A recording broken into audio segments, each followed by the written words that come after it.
Beneath the shifting sands of South Asia lies the memory of a world older than most civilizations we know. A network of cities, vast and ordered, rose more than 4,000 years ago along rivers now dry, their names forgotten, their voices silent. Streets were laid with precision, drains and wells spoke of mastery over water, and artisans shaped beads and seals whose symbols remain unreadable. This was the Indus Valley Civilization, a culture as sophisticated as Mesopotamia and Egypt, yet cloaked in far greater silence. No kings, no conquest carved in stone, no palaces or temples towering above the people. Instead, a society that thrived on unseen order, where trade stretched across seas and mysteries lay etched into tiny pieces of carved steatite. Why did such brilliance vanish? Did climate, shifting rivers, or deeper forces erase their world? And what truths linger in the undeciphered script, in the scattered skeletons, in the ruins buried beneath forgotten soil? Tonight, we journey through the entire history of the Indus Valley Civilization, its origins, its rise, its enigmatic collapse, and explore the secrets it left behind in silence and stone. Chapter 1. Mehrgarh, the dawn before the valley in the western reaches of the Indian subcontinent. Where the desert begins to merge with the rocky hills of Balochistan, lies a place most of the world has never heard of. A place older than Harappa, older than Mohenjo-daro, older even than the empires we often imagine as the very beginnings of civilization. Here, in the dry plains near the Bolan Pass, lie the faint traces of a settlement known as Mehrgarh. Today, its earthen mounds appear quiet, indistinct, almost invisible against the harsh landscape. Yet beneath the soil, archaeologists uncovered something extraordinary. The story of a people who lived and worked here as early as 7,000 years before the Common Era, long before cities were raised in stone, and long before the Indus Valley Civilization emerged in its full brilliance. To stand at Mehrgarh, or even to imagine it, is to travel backward into a world on the edge of memory. The land was drier than it had once been, yet still fertile, nourished by seasonal rivers and the bounty of the surrounding hills. Here, communities of early farmers began to settle. They planted barley and wheat, they herded sheep, goats and cattle, and they shaped the first attempts at permanence in a world that had long been mobile. For millennia, human beings had been wanderers, hunters and gatherers, following herds and seasons. But at Mehrgarh, something shifted. Here, the idea of a settled life took hold, and with it came patterns that would ripple through history. The remains unearthed from the ground are modest but profound. Simple mud brick houses, aligned in rows, suggest a sense of planning and community. Small rooms with storage pits hint at the accumulation of grain, the concept of surplus, and the beginnings of economy.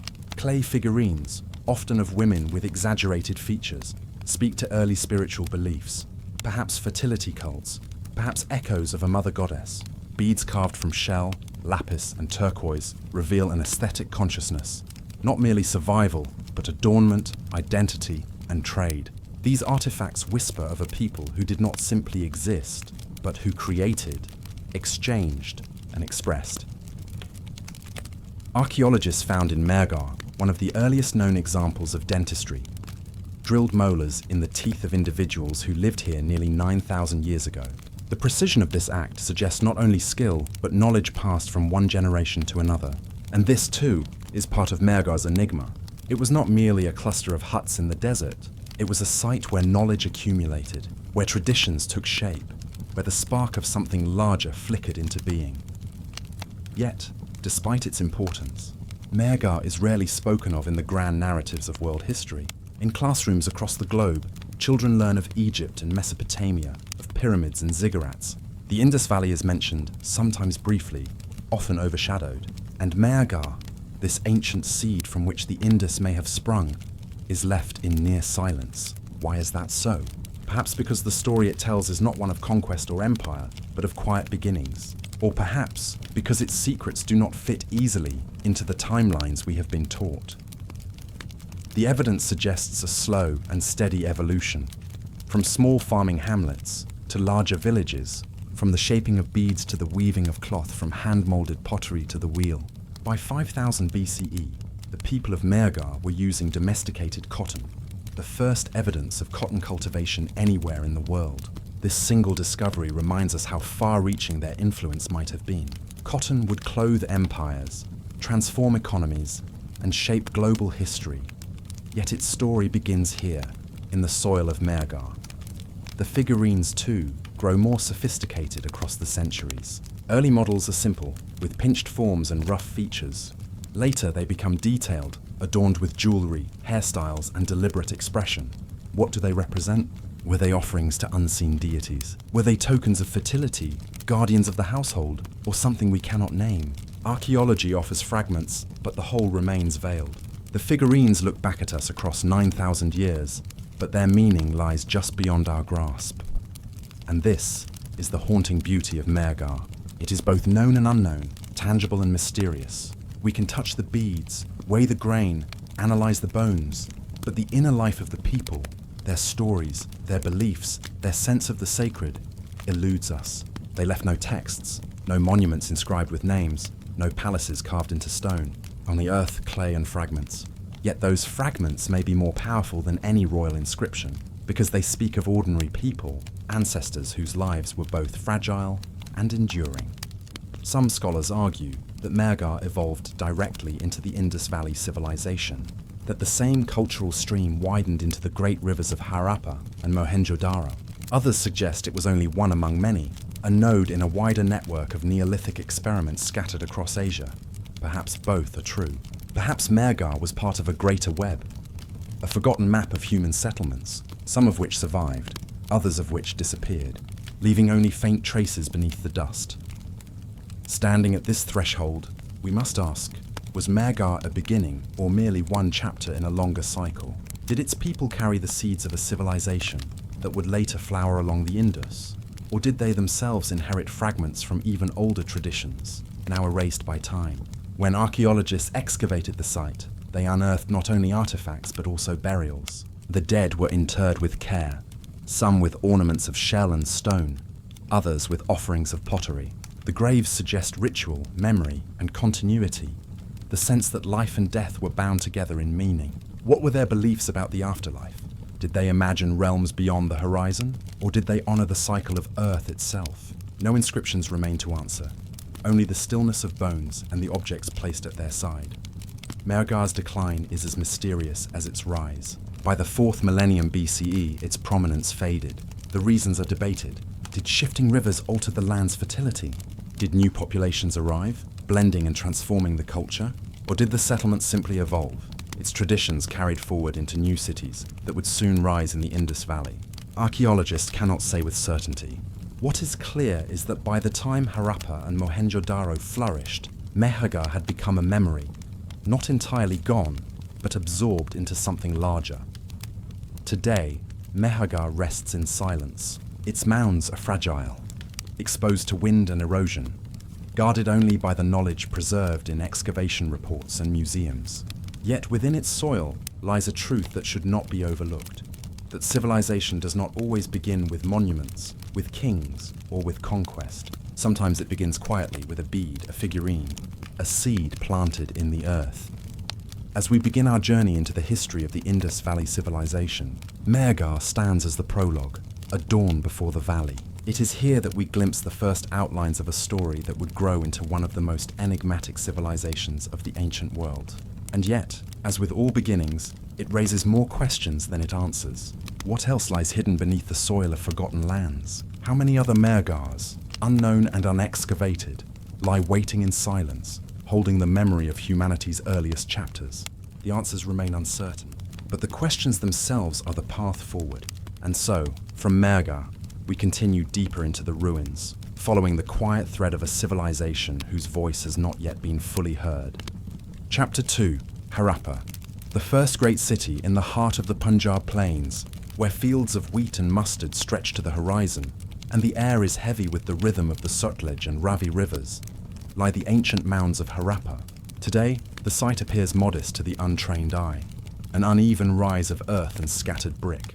But beneath these quiet mounds rests one of humanity's first great cities, a place where the pulse of urban life beat more than 4,000 years ago.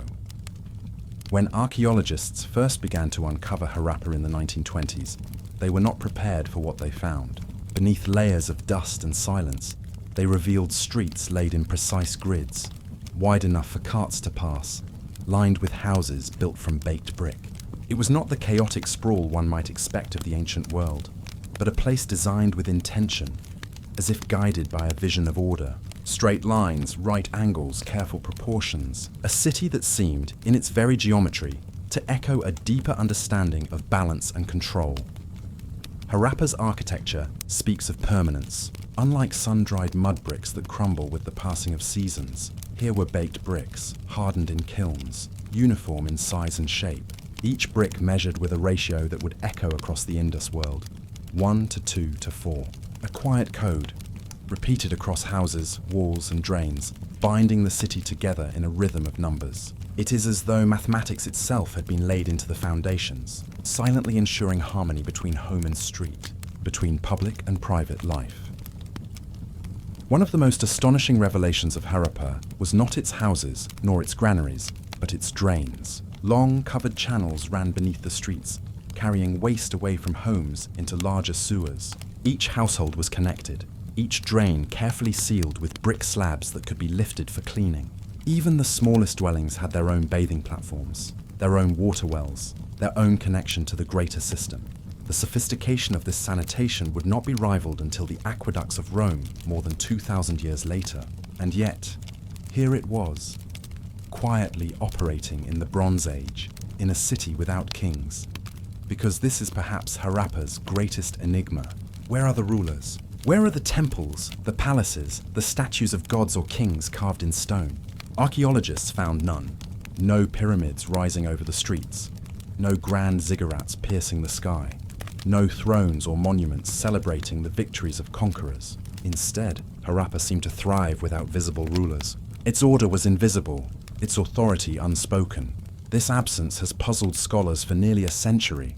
In Egypt, the pharaohs inscribed their names into eternity. In Mesopotamia, kings recorded their triumphs in clay tablets. But Harappa left no such proclamations. If there were rulers, they did not declare themselves in stone. If there were gods, they were not housed in towering temples. The city itself, its order, its symmetry, its quiet efficiency, may have been the true monument. And yet, traces of belief do remain. Small terracotta figurines, seals etched with mysterious symbols, and images of animals, bulls, elephants, unicorn-like creatures, hint at a spiritual life, perhaps centered on fertility, on nature, on forces unseen but deeply felt. The famous seals of the Indus, many of them unearthed in Harappa, display motifs scholars still struggle to interpret. Horned deities seated in yogic postures, trees guarded by spirits, animals in procession. Were these gods or symbols of clans and merchants? Were they prayers pressed into clay or marks of identity?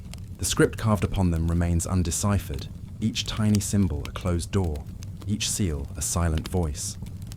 Granaries, too, tell a story. At Harappa, archaeologists uncovered massive brick platforms lined with air channels, believed to be storage for grain. These structures suggest collective organization, a society capable of gathering and distributing food at scale. And yet, once again, the puzzle emerges. Who oversaw such distribution? Who measured the weights and balanced the scales? Standardized weights have been found across the Indus world, small stones carved into precise measures, consistent from Harappa to distant Lothal. Such uniformity implies regulation, a shared system. But by whom? Without kings, without inscriptions of law, the mechanism of governance remains elusive. Some scholars imagine Harappa as a mercantile hub, a city built on trade and craft, its wealth derived from exchange rather than conquest. Beads of carnelian and lapis lazuli, shells carried from distant coasts, and objects linked to Mesopotamian lands all point to connections far beyond the Indus basin. Perhaps the city's order was maintained not by divine kingship, but by merchants, guilds, or councils whose names are lost. If so, Harappa may have been less a kingdom than a great experiment in urban community, a civilization that built without crowns. But there are other possibilities, more unsettling, more mysterious. Perhaps power existed, but in forms we no longer recognize. Perhaps the rulers of Harappa were priestly figures, their authority subtle, embedded in ritual rather than monument. Or perhaps the true power was collective, a society where no single figure dominated, where order was maintained through tradition, custom, and the weight of communal expectation. Such a system would be unique in the annals of early civilization, and yet the ruins seem to whisper that possibility. The story of Harappa's discovery adds another layer to its mystery. When workers laid the tracks for the British Railway in the mid-19th century, they pulled ancient bricks from the mounds nearby, unaware that they were dismantling a lost city. For decades, Harappa was quarried for stone, its ancient walls reduced to ballast beneath iron rails. Only in the 1920s did archaeologists realize what had been destroyed. One of the earliest and most sophisticated urban centers in the world, the scars of that loss remain, a reminder of how fragile the memory of civilization can be. Today, Harappa is both ruin and revelation. Its streets, though eroded, still retain the imprint of design. Its wells, though dry, still mark the presence of water once drawn by countless hands. Its drains, though broken, still speak of a society that valued cleanliness, health, and order. And its silence, the silence of rulers unnamed, of gods uncarved, of texts unread, lingers as its most haunting legacy. What was Harappa truly? A city-state, a mercantile hub, an egalitarian experiment, or something beyond our categories? Was it the work of unseen kings who ruled without monument? Or was it proof that civilization does not always require rulers at all?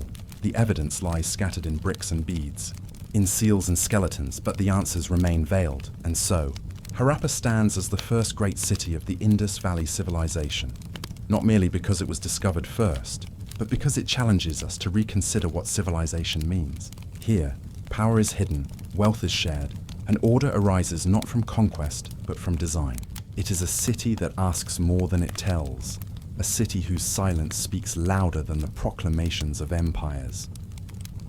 As we leave Harappa and continue deeper into the Indus world, the questions remain. Was this truly the pattern of the entire civilization? Or was Harappa an anomaly, a fleeting vision of what might have been? The journey forward will bring more cities, more ruins, more unanswered mysteries. But for now, in the quiet of the Punjab plains, Harappa endures, a reminder that the first great city of the Indus Valley was not only a place in space, but a question in time. Chapter 3, Mohenjo-daro, the lost metropolis. In the baking heat of the Sindh plains, along the banks of the now shifting Indus River, lies a city whose very name is bound with mystery. Mohenjo-daro, the mound of the dead. The title is as haunting as the ruins themselves. What was once a living, breathing metropolis of tens of thousands now endures only in the ghostly silence of broken bricks, its avenues exposed to the relentless sun, its secrets buried in dust. When archaeologists first began to uncover Mohenjo-daro in the 1920s, the world was astonished. Here was not a scattered village, not a modest town, but a planned city of remarkable scale and precision. Streets were laid out in an exacting grid. Homes rose in solid brick, with courtyards, wells, and bathing areas, each linked to covered drains that carried waste away into larger sewers. The urban order was unmistakable. In its careful planning, in its quiet efficiency, Mohenjo-daro seemed less like a Bronze Age settlement, and more like the dream of a modern city, centuries ahead of its time. At the heart of the city stood its most enigmatic structure, the Great Bath. A vast, sunken pool lined with baked brick and sealed with bitumen to prevent leakage. Wide steps descended from either side, leading down into still water. Around it, small rooms suggestive of ritual preparation or quiet reflection. No king's throne was found here, no image of conquest. Instead, the city's largest public monument was a place of water, of cleansing, of communal ritual. The Great Bath whispers of priorities not centered on domination, but on purification, on shared experience, perhaps even on transcendence. Close by, granaries stood on raised platforms, their air channels designed to keep the stored grain dry. These were not the personal stores of kings, but collective reserves, ensuring the survival of the many rather than the wealth of the few. In the very architecture of Mohenjo-daro, we glimpse a society oriented toward the community. It is a rare vision, a metropolis without palaces, without towering temples, without the heavy imprint of kingship carved into stone. Here it seems the people themselves were central, yet the silence of rulers has only deepened the mystery. For how could a city so large, so carefully ordered, function without visible authority? Who determined its laws? Who planned its streets? Who kept the water flowing through its drains? The seals of the Indus people, covered in still undeciphered symbols, hint at an administrative hand, but no one name, no single dynasty emerges. The metropolis remains anonymous, as if authority dissolved into the collective, as if power itself was hidden in the geometry of the streets. And yet, not all of Mohenjo-daro's story is one of order and harmony. Among its ruins, archaeologists uncovered scattered skeletons, men, women, and children, lying unburied in the streets. Some rest face down, as if struck suddenly. Others lie in small groups, as if families had fallen together. To some, these remains spoke of sudden destruction, a city overwhelmed by catastrophe. Was it invasion? Did foreign armies descend upon this peaceful metropolis, leaving its inhabitants broken in the dust? Or was it nature's hand? Floodwaters from the Indus, shifting its course in violence, drowning streets that had stood for centuries. The evidence is inconclusive. No weapons of conquest were found, no layers of ash thick enough to signal fire. The skeletons may have belonged not to a single moment of destruction, but to different times, accumulated over years. And yet the imagination lingers on the image of a sudden fall. The silence of certainty allows room for myth. Some researchers in the mid-20th century noted signs of scorching on certain stones and skeletons. To their eyes, it seemed unnatural, as though the city had been struck by a searing force. Fringe theories emerged, of weapons unknown to history, of energies unleashed beyond the reach of simple bronze. In the popular imagination, Mohenjo-daro became the stage for legends of ancient wars, even linked to the fiery weapons described in India's later epics. Was this merely fantasy, or the echo of truths buried too deep to confirm? Archaeology remains cautious, but the myth lingers, as myths often do, carrying with it a shadow of unease. To walk the streets of Mohenjo-daro today is to step into a dream of symmetry. Broad avenues stretch in straight lines, cutting through neighborhoods of orderly homes. Some houses rise 2 stories high, their walls of baked brick still standing after 4,000 years. Narrow lanes connect to wider streets, just as modern neighborhoods unfold into boulevards. Wells are everywhere, private wells within homes, public wells for the community. Water was the lifeblood of this city, drawn up from beneath and channeled into use with a precision that speaks of deep knowledge, of careful planning. Even the smallest dwellings had bathing areas, raised platforms where water could be poured, drained away into brick-lined channels. Hygiene, it seems, was not a privilege of the few, but a right of all. Such equality of access remains startling to modern eyes, unlike in Mesopotamia or Egypt, where monumental temples and palaces dwarf the homes of the common people. Mohenjo-daro's dwellings reflect a quieter balance. The differences between rich and poor existed, but they were measured in subtle variations of size and quality, not in vast divides. Artifacts unearthed here add texture to the silence. Beads of carnelian, etched with delicate patterns, figurines of women adorned with jewelry, perhaps symbols of fertility, perhaps simply cherished objects. Miniature carts carved from terracotta, wheels still intact. And above all, the seals, small square stones etched with images of animals and symbols. Unicorn-like creatures, humped bulls, tigers, elephants, each accompanied by inscriptions in a script still unread. These seals were likely used in trade, pressed into clay to mark ownership or identity, but they may also have carried spiritual weight, symbols of clans or deities now forgotten. The undeciphered script of the Indus remains one of archaeology's greatest puzzles. Hundreds of signs carved into seals, pottery, and tablets, but never in texts long enough to reveal grammar. Unlike the hieroglyphs of Egypt, cracked by the Rosetta Stone, the Indus script has no parallel, no bilingual key. Each seal is a fragment of a language lost, a voice cut off mid-sentence, leaving only silence in its place. Until it is read, the thoughts of Mohenjo-daro's inhabitants remain beyond our reach. And so, we are left with impressions, not certainties. A city of order, yet fallen. A people skilled in engineering, yet voiceless in history. A metropolis without kings, without monuments to conquest, yet remembered as the mound of the dead. The ruins are at once deeply human and deeply enigmatic. The collapse of Mohenjo-daro remains one of the great mysteries of the ancient world. Perhaps it was the river, shifting its course and choking the city with floods. Perhaps it was climate change, drying the monsoon rains on which the crops depended.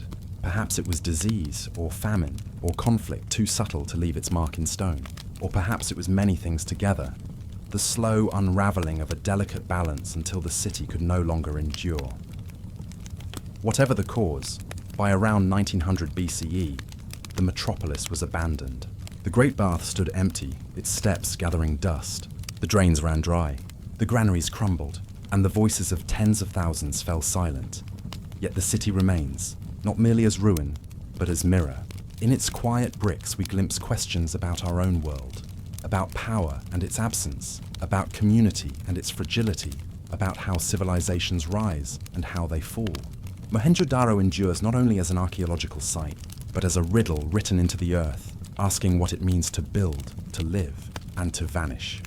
As the sun sinks over the Indus plain, the city glows red in the evening light, its outlines softened by time. The streets are empty now, but they remember. They remember the footsteps of merchants and potters, the voices of children at play, the coolness of water drawn from deep wells. They remember the last breath of a civilization whose story still waits to be told. And in that silence, we hear not only loss, but the faint echo of a civilization that may have understood balance in ways we have yet to rediscover. Chapter 4, Dholavira, the water engineers. Amid the arid salt plains of Gujarat's Rann of Kutch lies Dholavira, a city carved not against the desert, but with it. To stand here is to feel the silence of stone reservoirs, the remnants of massive tanks, and the hollow echoes of channels that once carried water like veins through the heart of the city. Unlike Harappa or Mohenjo-daro, Dholavira speaks in the language of water. Its ruins are less about palaces or citadels, and more about reservoirs cut deep into the earth. Vast geometric basins lined with stone, designed to hold the most precious element of survival in a land that knew scarcity. Archaeologists tell us that Dholavira thrived between 3000 and 1500 BCE. Yet, what they uncovered here was not merely survival, but mastery. The people of this city measured rainfall, diverted seasonal streams, and built channels to gather every possible drop. Its water system was not incidental. It was monumental. Some of the reservoirs still stretch over 100 meters in length, their scale humbling, their precision undeniable. Stepwells descend like staircases into shadow, reminding us that water here was not only a resource, but perhaps a sacred descent, a communion between sky, stone, and earth. Inscriptions carved upon stone add to the enigma. Among them, the so-called Dholavira signboard, perhaps the largest known display of Indus script. Its letters, bold and deliberate, once stood atop the northern gateway, catching the sun and shadow of each passing day. To the people who lived here, these symbols must have spoken with power, announcing something of identity, or law, or belief. Yet we, thousands of years later, cannot hear the voice behind them. The script remains undeciphered. The words are like water carried in closed vessels. We see their form, but not their taste.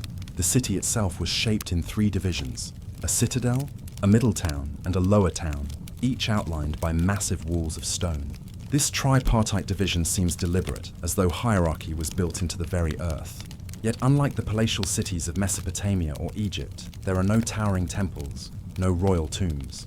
What stands in their place are reservoirs, each carefully constructed, each vast in scale. It is as if, in Dholavira, water replaced the throne. Water was the true monarch, the element to which the people bent their skill, their ritual, and perhaps their faith. Archaeologists have noted that the settlement's alignment seems to respond to the surrounding topography. The natural streams, the Mansar and Mehrgarh, were not obstacles but harnessed allies. Seasonal floods were captured, guided into channels, stored in tanks that could sustain the people when the rivers ran dry. To imagine this city in its prime is to see gleaming reflections of sunlight upon filled reservoirs, children descending the stepwells to draw water, and stone channels singing with the rush of seasonal rain. But Dholavira also whispers of mystery. Its decline, like much of the Indus Valley Civilization, remains veiled. Was it climate? A shifting monsoon? A creeping drought that slowly bled the reservoirs dry? Was it the shifting course of rivers, abandoning the city like a withdrawing lifeline? Or was it something else? A cultural departure, a migration, perhaps even a ritual leaving behind of a place once sacred? In the silence of its abandoned channels, questions linger. The monumental signboard remains unanswered. Why was it built so large when no other Indus city carried such a display? Was it a declaration to visitors, or a prayer to the heavens, letters carved as guardians above the city's gate? Some have wondered if these inscriptions once glowed with pigments or shone in firelight, proclaiming truths we can no longer read. The reservoirs, too, may have held more than water. Their sheer scale, their deliberate symmetry, and the labor invested in them suggest significance beyond utility. Could they have been ceremonial, reflecting not only the sky, but the cosmos as the people saw it? Were they mirrors in which water, earth, and stars converged? Sacred pools where rituals unfolded, and where the city communed with forces larger than itself? Walking among Dholavira's ruins today, the air is dry, the salt flats stretch outward, and the desert wind carries dust across the silent stones. Yet beneath the silence one senses the echo of an older rhythm. The sound of water collected, stored, and honored. Dholavira teaches us that civilization is not always built upon conquest or upon kings. Sometimes it is built upon the quiet mastery of elements, the reverence for what sustains life. And so the city of Dholavira stands not as a monument to power, but as a hymn to water. It reminds us that the ancient world was not only about temples and wars, but about the elemental dialogue between humanity and the earth. The questions it leaves us with remain unanswered, suspended like reflections in its empty basins. The script is silent, the reservoirs dry, the people gone. Yet in their silence, they invite us to listen to. Walk here is to feel that the water engineers of Dholavira still whisper across time, reminding us that mastery of the elements may be the truest form of civilization. If we linger within Dholavira, we begin to sense that this city was more than an arrangement of walls and streets. It was a living organism, pulsing in rhythm with the rains, sustained by the cycles of monsoon and drought. The people here were not merely settlers in an unforgiving land. They were interpreters of nature, engineers who read the subtle language of clouds, rivers, and stone. Archaeologists have traced channels cut with remarkable precision, angled just enough to slow the flow of floodwaters, guiding them into storage rather than destruction. The stone masonry of the reservoirs still reveals chisel marks, each one an echo of hands that worked thousands of years ago. To stand at the edge of these tanks is to imagine generations laboring in unity, their survival tied not to a single king's decree, but to the collective knowledge of the community. Unlike many ancient cities that exalted rulers through monuments, Dholavira exalted balance. Its grandeur is quiet, its purpose functional, yet its beauty lies in this very restraint. The reservoirs, the stepwells, the careful planning of runoff and overflow, all these whisper of a civilization that understood how fragile life can be in a desert and how sacred the act of preserving it. Even its streets bore the marks of order. Wide avenues cut through the settlement, their alignment revealing a concern with symmetry. The city's core, its citadel, was fortified with stone walls thicker than those of most Indus sites. Yet inside these defenses were not palaces of excess, but more tanks, more basins. At every level of the city, water was at the center. The monumental signboard remains one of its most haunting mysteries. 11 massive symbols, each carved on a slab of gypsum, stood upon the northern gateway. Scholars believe this was no ordinary inscription, but a message that had to be seen from afar. Was it a proclamation to arriving traders? A sacred mantra intended for the gods above? Or something else? Perhaps an ancient warning or declaration of cosmic order? What we know is that nothing like it has been found elsewhere in the Indus world. Nowhere else did a city lift its script skyward in such monumental form, and so it stands as a riddle, the largest known inscription of a language no one can read. Artifacts unearthed here add further layers to the mystery. Beads of carnelian and agate, etched with delicate designs, suggest a thriving craft tradition. Pottery painted with black on red motifs speaks of aesthetic care even in daily vessels. And seals, small, square, carved with animals and symbols, tie Dholavira into the larger Indus network, linking it to cities hundreds of kilometers away. Through these, we glimpse the people's interconnectedness, their role in a wider cultural fabric. Yet Dholavira's fate remains unresolved. Layers of abandonment tell a story of decline. Archaeologists speak of drought, of shifting rivers, of a climate that slowly turned harsher. Perhaps the very ingenuity that sustained the city for centuries could not endure the long silence of the skies. Perhaps the rains grew too fickle, the rivers too faint, until the reservoirs echoed with emptiness. Still, There is a sense that the departure was not abrupt, but gradual. The people may have left in stages, moving to more fertile lands, carrying fragments of their culture elsewhere. What remained was stone, the reservoirs, the walls, the empty channels, waiting for the desert winds to bury them in silence. In the broader tapestry of the Indus Valley Civilization, Dholavira reminds us of a unique truth, that ancient cities were not all built upon conquest or display, but upon harmony with the forces of nature. To walk through its ruins is to understand water as more than substance. Here, water was order, law, and perhaps even divinity. The desert has swallowed much of Dholavira. Salt crystals bite into the stone, and the heat of the sun cracks what remains. Yet still, the reservoirs endure. Empty though they are, they hold an invisible presence, the memory of water, the ghost of reflections long gone. Chapter 5. Lothal, Port of Forgotten Oceans. There is a place in western India where the land once touched the tides of forgotten seas. Today it lies inland, silent and dry, but thousands of years ago it was alive with the creak of boats, the murmur of traders, and the echo of voices speaking many tongues. This place is Lothal, a city of the Indus Valley Civilization, a settlement that gazed outward beyond its rivers and fields, reaching across the waters to distant lands. The very name Lothal, in the local tongue, means mound of the dead, yet in its prime, it was a place of vibrant life. Archaeologists have uncovered evidence of a dockyard here, one of the oldest known in human history. Massive in scale, built with fired brick and stone, it once held the waters of a channel that connected to the Saraswati River and, through it, to the Arabian Sea. The alignment of its walls, the sluice gates designed to regulate water, the methodical geometry. All of these speak of minds that understood both engineering and the living rhythms of the tides. To imagine Lothal is to picture ships tied to its quayside, their hulls heavy with cargo, beads of carnelian and agate, etched with delicate designs, seals bearing the strange symbols of the Indus script, weights of chert, calibrated with a precision that suggests not barter, but a true system of measurement and value. These objects have been found not only in Lothal itself, but scattered across Mesopotamia, in the ruins of Ur and Kish, in the marketplaces of Sumer. The connection is undeniable. Goods, ideas, perhaps even myths and stories crossed the seas that once lapped at this port. It was a maritime world that challenges how we think of the ancient past. We often imagine great civilizations as isolated, bound by deserts and mountains, each rising and falling within its own borders. Yet Lothal tells us otherwise. It whispers of a time when oceans were highways, when sailors from the Indus mingled with those from Mesopotamia, when the horizons of human culture stretched wider than we ever assumed. The artisans of Lothal left behind evidence of their skill. Bead-making workshops have been discovered, their furnaces still marked with the heat of ancient fire. The beads they crafted were more than ornaments. They were symbols of status, of identity, perhaps even of belief.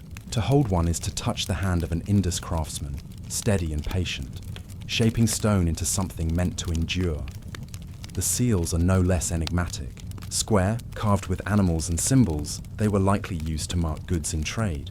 A unicorn motif appears again and again, its meaning unknown, but its recurrence across the Indus world suggests significance.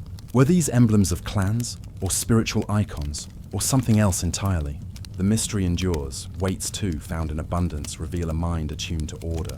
They follow a binary system, doubling and halving with exact ratios, a sophistication not often credited to the ancient world.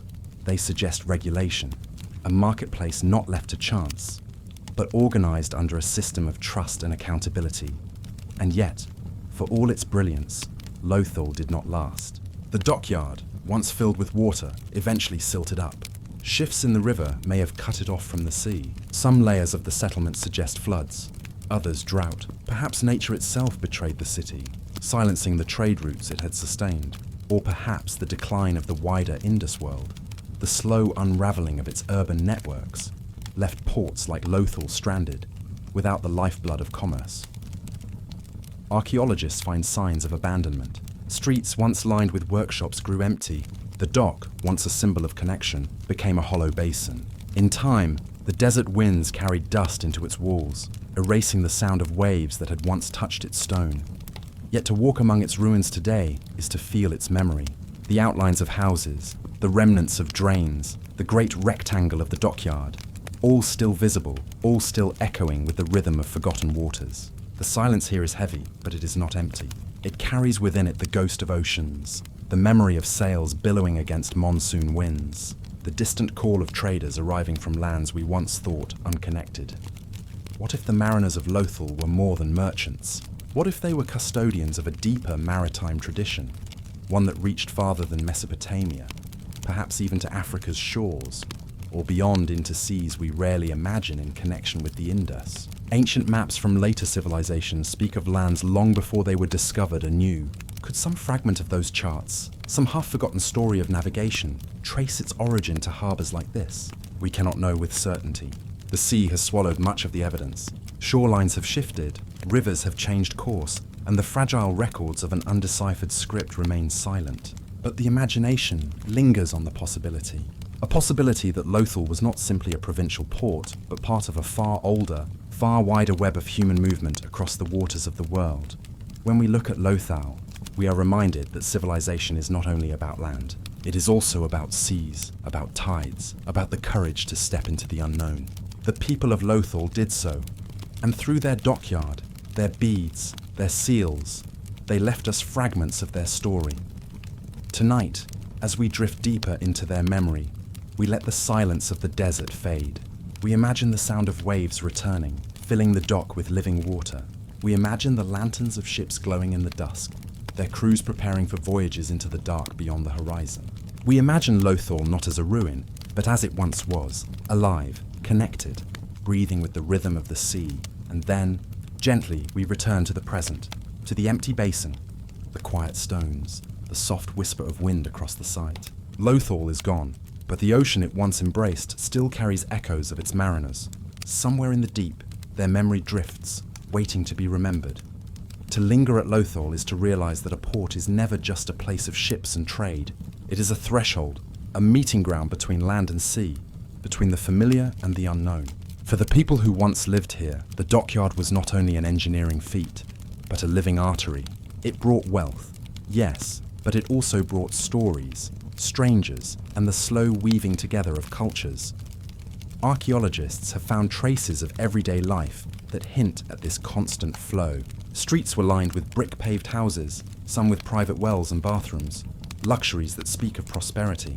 In the workshops, artisans shaped semi-precious stones into beads so fine that their perforations were smaller than the width of a human hair.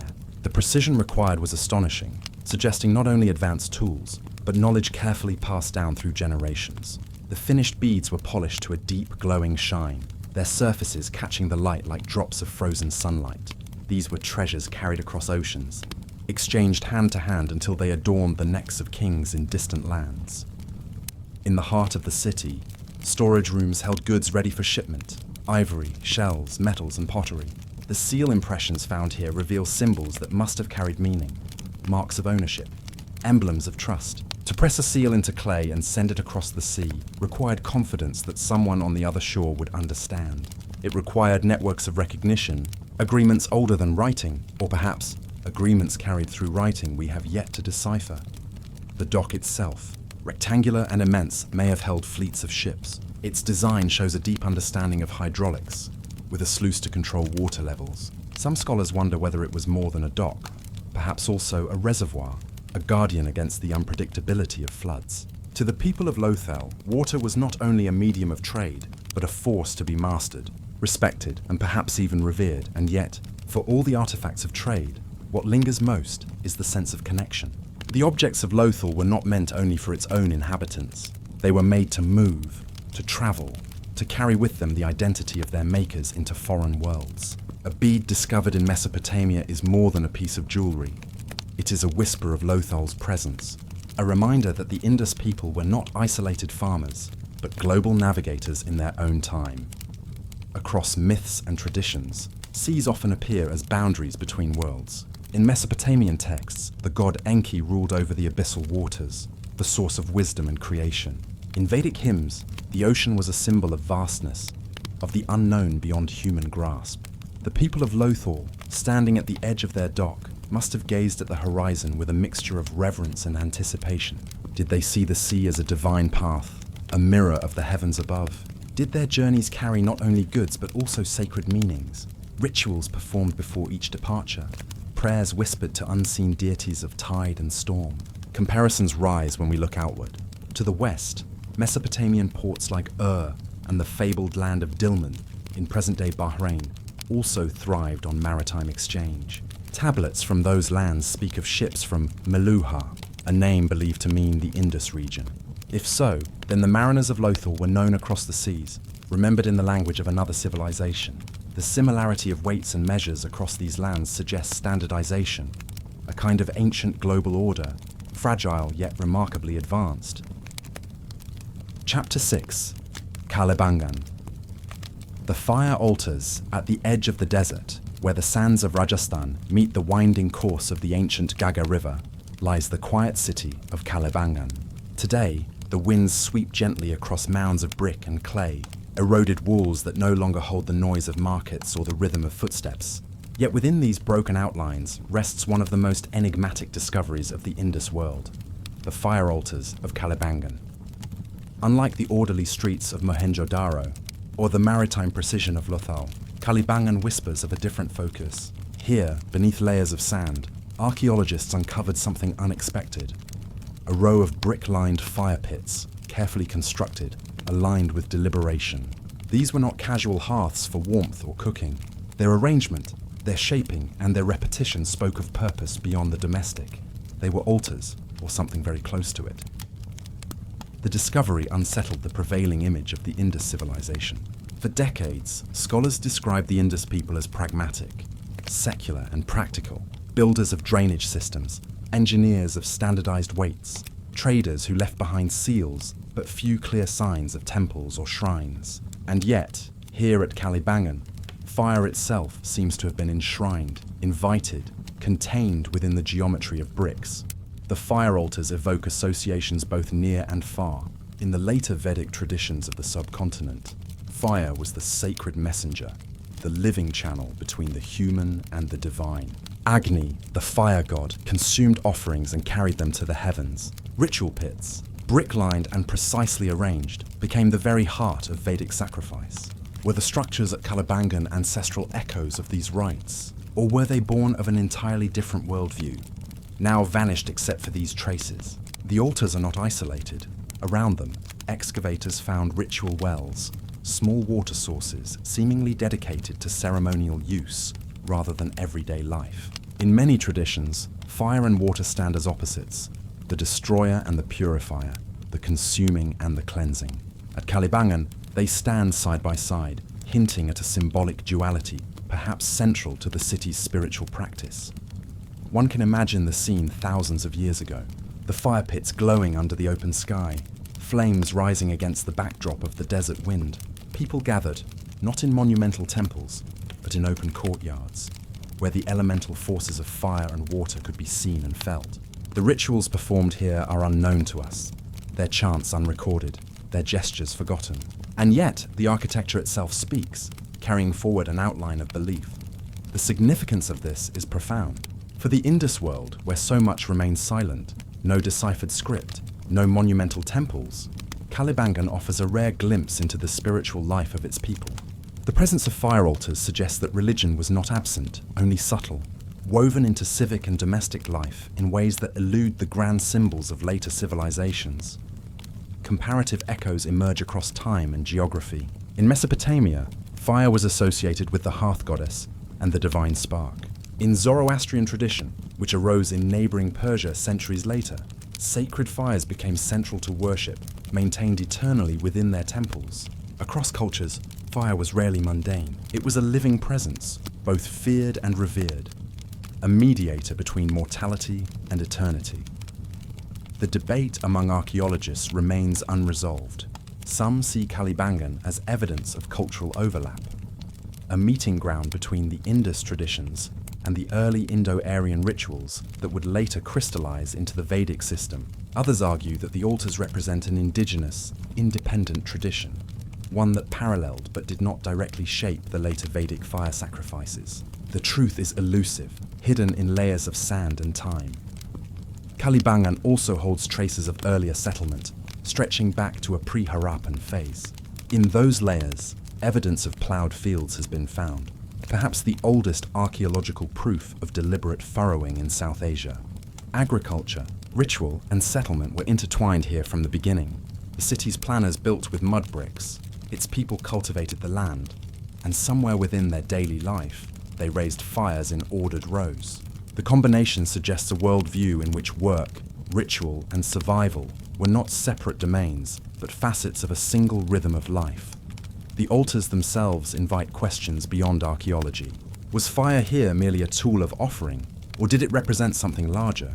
Did the flames mark cosmic order, alignments with the stars above, or cycles of the seasons? The precise geometry of Indus urbanism elsewhere, its grids, its standardized measurements, suggests a culture deeply attuned to order. Could these fire pits have been part of a calendar of rituals, marking the passage of time through flame and ash? Silence is the only answer the ruins provide, and yet silence can be eloquent. It allows us to sense the weight of mystery, the unbroken thread of questions stretching from Kalibangan into the present. The altars may be empty, their ashes scattered by millennia of wind, but the space they held still breathes with meaning. Standing amid the ruins today, the desert horizon wide and unbroken, one feels the strange gravity of the place. It is not the grandeur of monumental stone temples, nor the intricate power of royal tombs. Instead, it is a quieter sacredness, a sense that ordinary people once gathered here to face the elements, to kindle fire against the darkness, to enact rituals that bound them to the unseen. Kalibangan does not answer the question of Indus religion. It only deepens it, and in doing so, it reshapes our perception of the civilization. The Indus world may not have left behind gods carved in colossal statues or mythologies, inscribed on tablets, but in the geometry of its fire altars, in the quiet pairing of flame and water, it leaves a different kind of record, one that asks us to look not for spectacle, but for subtlety. As the chapter of Kalibangan closes, we are left with images rather than certainties. Flames flickering in desert courtyards, water drawn from ritual wells, the murmurs of voices around the altars as night descends. These fragments remind us that the Indus people, like all others, sought meaning in forces greater than themselves. Their rituals are lost, their prayers unheard, but their architecture remains, and through it, the faint glow of their spiritual fire endures. Chapter 7. Rakhigarhi, the buried giant in the quiet plains of Haryana, far from the well-trodden tourist routes of India, lies a sleeping city. Its name, Rakhigarhi, is known to archaeologists, yet it has not entered the public imagination in the way Mohenjo-daro or Harappa have. The earth here hides its secrets more jealously. Beneath the soil of modest villages, under fields that still yield harvests, stretches one of the largest urban centers of the ancient Indus Valley Civilization. Larger, some say, than even Mohenjo-daro itself. But unlike its celebrated counterparts, Rakhigarhi has not been fully revealed. Its mounds rise gently from the earth, weathered and unassuming, covered in the daily life of modern settlement. Cattle wander over the ground, and children play where walls once stood. The enormity of what lies beneath is sensed rather than seen. An urban expanse waiting silently for patient excavation. When archaeologists first began their surveys, they were astonished. The scale of Rakhigarhi defied expectations. Its habitation mounds covered more than 300 hectares, an expanse that suggested not merely a city, but a capital. Its ruins hinted at carefully planned streets, drainage channels, granaries, workshops, and wide areas of habitation. The buried foundations revealed a society of complexity equal to, if not greater than, the better-known centers of the Indus world. And yet, where Mohenjo-daro has been studied for nearly a century, Rakhigarhi remains largely untouched, a giant still sleeping beneath its shroud of soil. In recent years, a new kind of discovery drew the world's attention. Excavations at Rakhigarhi's burial grounds revealed skeletons, still lying in the earth where they had been carefully placed thousands of years ago. Some were accompanied by pottery vessels, others by ornaments of shell or semi-precious stones. Their presence spoke of ritual, of reverence for the dead, and of continuity with burial practices seen across the Indus domain.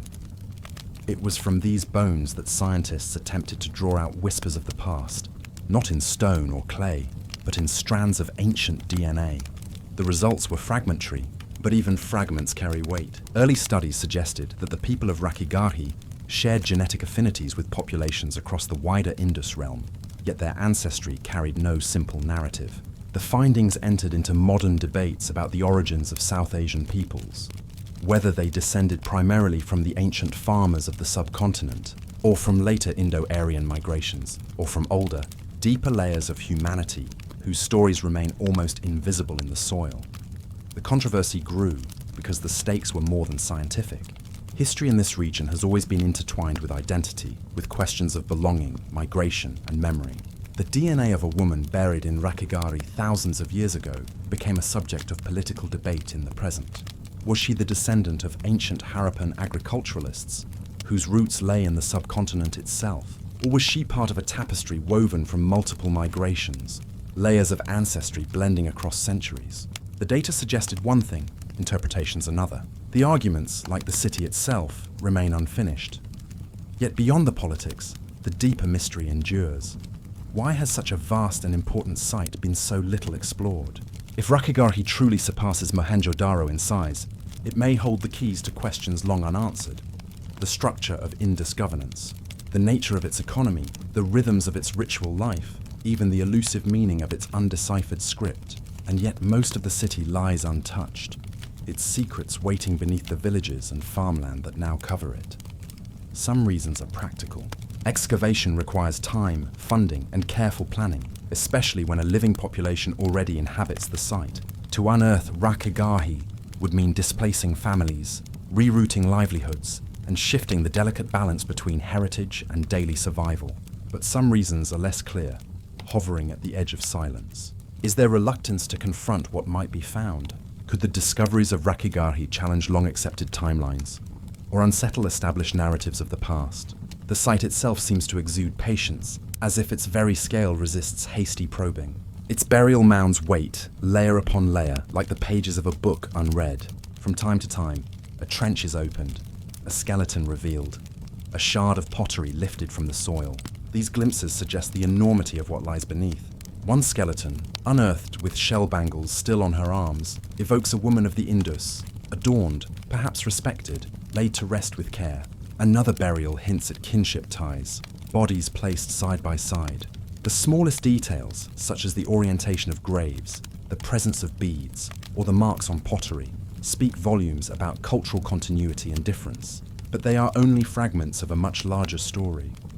What is most haunting about Rakhigarhi is its silence. Mohenjo-daro speaks through its monumental bath, Harappa through its citadel walls, Dholavira through its reservoirs, but Rakhigarhi speaks only in whispers. Its city lies mostly buried, its voice muffled. This silence itself becomes part of the mystery. For when knowledge remains concealed, the imagination drifts toward questions the evidence cannot yet answer. Did Rakhigarhi serve as a political center, the heart of administration for the Indus realm? Did it hold archives of the undeciphered script, stored in rooms now hidden under village streets? Could its vastness reveal aspects of Indus religion more clearly than the fire altars of Kalibangan or the enigmatic seals of Harappa? Until the soil is moved, these questions remain unanswered, suspended like stars reflected on still water, and yet, perhaps the city's greatest gift lies not in what has been uncovered, but in what remains concealed. Rakhigarhi reminds us that our knowledge of the past is partial, fragile, provisional. It humbles us, showing that even the greatest civilizations can vanish into earth, leaving only faint outlines behind. It cautions us that history is not finished, but still unfolding, and that vast truths remain buried just beneath our feet. When one walks the mounds today, the air is heavy with paradox. Children play atop ruins older than most remembered empires. Farmers till fields above avenues that once carried the commerce of an ancient metropolis. Life goes on, seamlessly, unaware that beneath the ordinary rhythms of the present lies a sleeping giant. And perhaps this is fitting, for not all knowledge is meant to be grasped at once. Some truths emerge only when time itself permits, when patience matches the scale of what has been hidden. The city waits. Its streets are buried, its wells filled with dust, its voices silenced. But the giant does not sleep forever. In the stillness of Rakhigarhi, we are invited to reflect not only on the past, but on the nature of time itself. Civilizations rise, flourish, and fall. Their traces are covered by earth, but not erased. They wait, like seeds lying dormant, until the moment comes when they are touched by light again. For now, Rakhigarhi remains a buried giant, immense, mysterious, and unresolved. It humbles us with its silence, reminding us that history's greatest chapters may still lie unread. And as the winds move softly over its mounds, carrying dust across fields and villages, the city continues to dream beneath the earth, holding within it the potential to rewrite the story of the ancient world. Chapter 8. Indus. Script, the silent language. In the ruins of Harappa, Mohenjo-daro, and countless lesser-known sites scattered across the plains of the Indus, there is a recurring presence. Small carved seals, tablets of steatite, fragments of pottery, even the remains of what might once have been wooden signboards. Upon them are inscribed lines of symbols, no more than a handful at a time, sharp, distinct, deliberate. Over 4,000 examples have been uncovered, carrying impressions of a script that has resisted every attempt at decipherment. This is the Indus script, a silent language, echoing across the millennia, but never yet yielding its voice. The characters themselves are striking. Some resemble animals: a fish, a bird, a horned bull, a scorpion, a peacock. Others are geometric: crosses, grids, tridents, crescents, circles with lines drawn across them. Some are entirely abstract, their meaning lost to us. A single seal may carry 5, 6, or 7 signs, rarely more. The inscriptions are brief, as if the messages were understood immediately by those who saw them, requiring no lengthy explanation. Unlike the long texts of Mesopotamia, inscribed on clay tablets, or the carved hieroglyphs of Egypt stretching across temple walls, the Indus script seems almost modest. Never long, never elaborate, its brevity is one of its great mysteries. Was it a shorthand notation, a mercantile code, a priestly sign language, or was it a full linguistic system, condensed and compact, its economy of symbols masking a complexity we cannot yet perceive? Attempts to read the script have filled decades of scholarship. Some see in it the ancestral form of Dravidian languages, still spoken in southern India today. Others suggest a link to early Indo-Aryan tongues, carried into the subcontinent from elsewhere. Still others draw comparisons to the cuneiform of Mesopotamia or the hieroglyphs of Egypt, searching for correspondences that might provide a key. Yet no proposed decipherment has withstood the test of scrutiny. Each interpretation is debated, dismantled, or set aside, leaving only the enduring silence of the script itself. Part of the difficulty lies in what has survived. The inscriptions are short, too short for statistical certainty. No long texts, no bilingual inscriptions like the Rosetta Stone have ever been found. Without a longer record, patterns cannot be securely mapped, and meanings cannot be confirmed. We are left with fragments, glimpses into a system that seems complete, but offers no key to unlock it. Some scholars have even asked whether the Indus script should be called a script at all. Perhaps it was not a writing system in the full sense, but a proto-writing, a collection of symbols representing names, clans, religious ideas, or trademarks. Perhaps it was never intended to record speech, but rather to embody meaning in a more immediate, symbolic form. Yet the consistency of the symbols and the regularity with which they appear in sequence argues otherwise. These are not casual doodles, nor scattered signs. They form a system, whether linguistic or symbolic, that was shared across a civilization stretching hundreds of miles. What we see on the seals may have been only one aspect of it. The Indus people may have written on materials that have not survived: palm leaves, bark, cloth, or even parchment-like substances that perished long ago in the dampness of the river plains. The brevity of the surviving inscriptions may not reflect the whole of their written culture, but only a specialized use, for trade, for ownership, for ritual offerings. Somewhere, in vanished archives, perhaps there were longer texts. They may still lie buried, or they may have dissolved irretrievably into the soil. The silence of the script opens wider questions. Was its disappearance an accident of history, or something more deliberate? In Mesopotamia, cuneiform was preserved for millennia because it was impressed into durable clay. In Egypt, hieroglyphs endured because they were carved in stone. The Indus script, carved on fragile steatite and painted on perishable surfaces, had no such durability, but some wonder whether its silence was more than chance. Did later cultures deliberately erase it, suppressing a language of power? Or did it fade naturally, lost in the upheavals that followed the decline of the Indus civilization? The iconography of the seals adds further layers of mystery. Most seals carry not only script but images of unicorn-like bulls, elephants, tigers, water buffalo, goats. The most famous is the unicorn, a creature depicted with a single horn projecting from its head, often shown before a ritual stand or vessel. Scholars debate whether this unicorn was a mythological being, a totem of a clan, or a symbol of divine presence. It appears again and again, paired with inscriptions we cannot read, as if guarding its meaning within its very silence. Another seal shows a seated figure, cross-legged, surrounded by animals, a proto-Shiva, some have suggested, the Lord of Beasts, a yogic deity whose lineage stretches into later Hindu traditions. Whether this interpretation is correct or not, the image carries an undeniable sense of sacredness, of ritual significance. The script beside it, silent though it is, feels inseparable from the image, as if the two together once conveyed a message now beyond our reach. There is a peculiar stillness in contemplating the Indus script. We can recognize its shapes, we can count its signs, we can trace its repetitions across sites, but we cannot hear its voice. It is like standing before a closed door, one that has remained locked for thousands of years, knowing that behind it lies a conversation that once shaped a civilization. And yet, silence itself can be a teacher.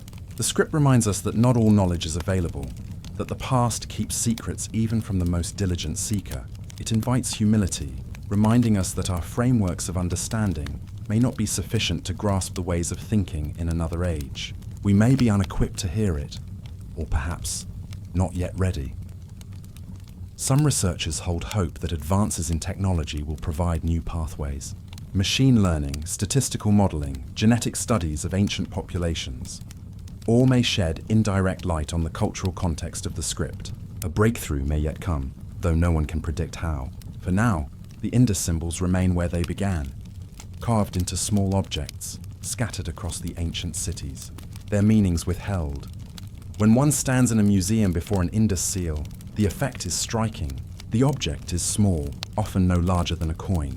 The carvings are precise, the symbols etched with a confident hand. Thousands of years fall away in that moment, as the viewer realizes that these signs were once as clear as letters are to us now. They carried names, prayers, designations, identities. They were read, understood, and acted upon. But today, they are mute. The silence is not empty. It is full of the weight of what has been lost, full of the resonance of a language that was once alive on the tongues of countless people. It is a silence that stirs the imagination, inviting us to wonder, to speculate, but never to fully grasp. And perhaps that is the script's enduring gift. It refuses to yield to easy answers. It resists being absorbed into neat narratives of history. It stands as a reminder that some aspects of the human journey remain beyond reach, held in mystery. The Indus script whispers from the edges of our comprehension, like the faint memory of a dream upon waking, felt, but not understood. In the quiet of the museum hall, or in the stillness of the Indus plains where the seals were first uncovered, the script continues to wait. Its symbols endure, etched into stone, carrying their burden of meaning across 4,000 years. Whether we ever read them or not, they remain a testament to a civilization's mind, to its capacity for abstraction, to its attempt to capture thought in enduring form. The Indus script is a silent language. It speaks not in words but in mystery. It reminds us that the past is never fully revealed, that history retains its shadows, and that sometimes silence itself is the most eloquent message. And so the signs remain, brief, enigmatic, and unresolved, waiting, as they have always waited, for eyes that can see, for minds that can listen, for a future that may, at last, hear their forgotten voice. Chapter 9. Seals and Amulets. The forgotten pantheon. In the stillness of excavated chambers, among broken pottery and weathered bricks, lie objects no larger than the palm of a hand. Seals of steatite, smoothed and carved with care, their surfaces etched with images that whisper of beliefs long hidden.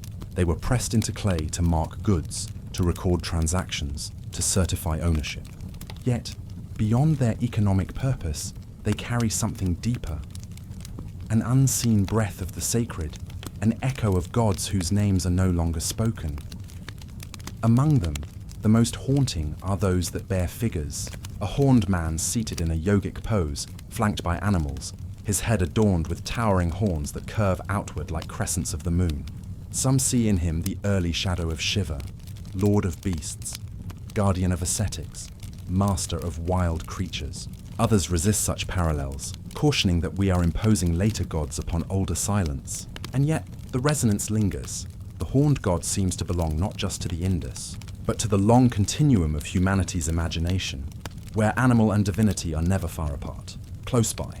In other seals emerges the form of a woman beneath a sacred tree. She is depicted not as fragile, but as commanding, her presence intertwined with fertility, roots, and growth. Some call her the forerunner of the mother goddess, the primal womb of earth itself. Around her cluster animals, sometimes worshippers, sometimes only symbols, and always the sense that nature and divinity flow as one. Then there are the creatures that exist nowhere in nature. Most enigmatic of all, the unicorn, a single-horned animal, compact and dignified, repeated across dozens of seals. Was it a mythical beast of the Indus imagination, or a symbolic rendering of an animal we no longer recognize? Was it emblematic of clans, tribes, or spiritual guilds? The unicorn appears again and again, as though it carried a meaning so obvious to them that it needed no explanation. And yet, to us, it is a riddle. Each seal carries not only images, but script, short, undeciphered lines carved above the deity, the animal, or the symbol. Perhaps the names of merchants, perhaps invocations to gods, perhaps nothing more than trade identifiers. Yet when script and symbol intertwine, the result feels less like a receipt and more like a prayer pressed into clay, a merging of economy and ritual. And alongside seals, there are amulets, small, worn, carried close to the body. Some are plain, geometric, meant perhaps for protection. Others are detailed, holding miniature depictions of animals, trees, and sacred figures. These were not merely tokens of trade. They were companions, charms against unseen forces, declarations of belonging in a cosmos alive with spirit. Archaeologists have long debated the meaning of this imagery. Are we looking at gods, or symbols stripped of divine life, reduced to markers of family, guild, or territory? Was the horned figure a deity, or only a shaman captured in meditation? Was the tree goddess a myth, or simply a visual metaphor for fertility and growth? Comparative mythology pulls the eye further. The horned god recalls the Celtic Cernunnos, the Mesopotamian Enkidu, the many horned figures that appear in the margins of Old World religion. The tree goddess finds echoes in Mesopotamian Inanna, in the fertility cults of Anatolia, in later Hindu traditions where trees themselves are worshipped as living shrines. The unicorn too appears across cultures, from Mesopotamian art to medieval European bestiaries, always elusive, always liminal. What unites them is mystery. The Indus seals reveal a pantheon without names, without myths, without texts. We see their images but do not hear their stories. We hold their shapes but do not feel their prayers. All that remains are fragments, tantalizing, ambiguous. It is possible that these images were never meant to be gods in the way later religions would define them. The Indus worldview may have blurred the lines between nature, society, and divinity. A tree was not simply a tree, nor an animal simply an animal. Each was a vessel of power, a presence within the cosmic order. The seals may be windows into a spiritual system, where sacredness was not separate from the everyday, but infused in every transaction, every exchange, every moment of life. At the same time, their dual use in trade hints at a worldview where economy and spirituality were inseparable. The act of commerce was also an act of belief. A seal pressed into clay carried not only the mark of ownership, but also the protection of gods, the sanction of unseen powers. In this way, the pantheon of the Indus lived not in temples or monuments, but in the flow of daily life, hidden in small objects passed from hand to hand. Yet what is most haunting is the silence. No hymns survive, no myths carved into stone, no names inscribed in full. The Indus gods, if gods they were, remain mute, unlike the pantheons of Mesopotamia, Egypt, or Greece.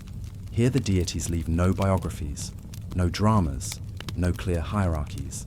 Their faces look at us from seals and amulets, but their voices are gone. And perhaps this is the greatest mystery of all. Did the Indus people deliberately guard their sacred stories, keeping them oral, secret, unrecorded, never to be fossilized in script? Did their gods vanish with the decline of their cities, abandoned as populations scattered and new cultures rose? Or do they linger still, disguised within later traditions, their forms transmuted into familiar figures, Shiva, Shakti, Devi, waiting for us to recognize their more ancient roots? As one gazes upon these seals, arranged today in glass cases, their simplicity belies their depth. Tiny, unassuming, yet each one a portal into a forgotten pantheon. Each one a fragment of a faith we cannot reconstruct, yet cannot dismiss. They remind us that human belief is older than history, older than text, older than the walls of stone that crumble into dust.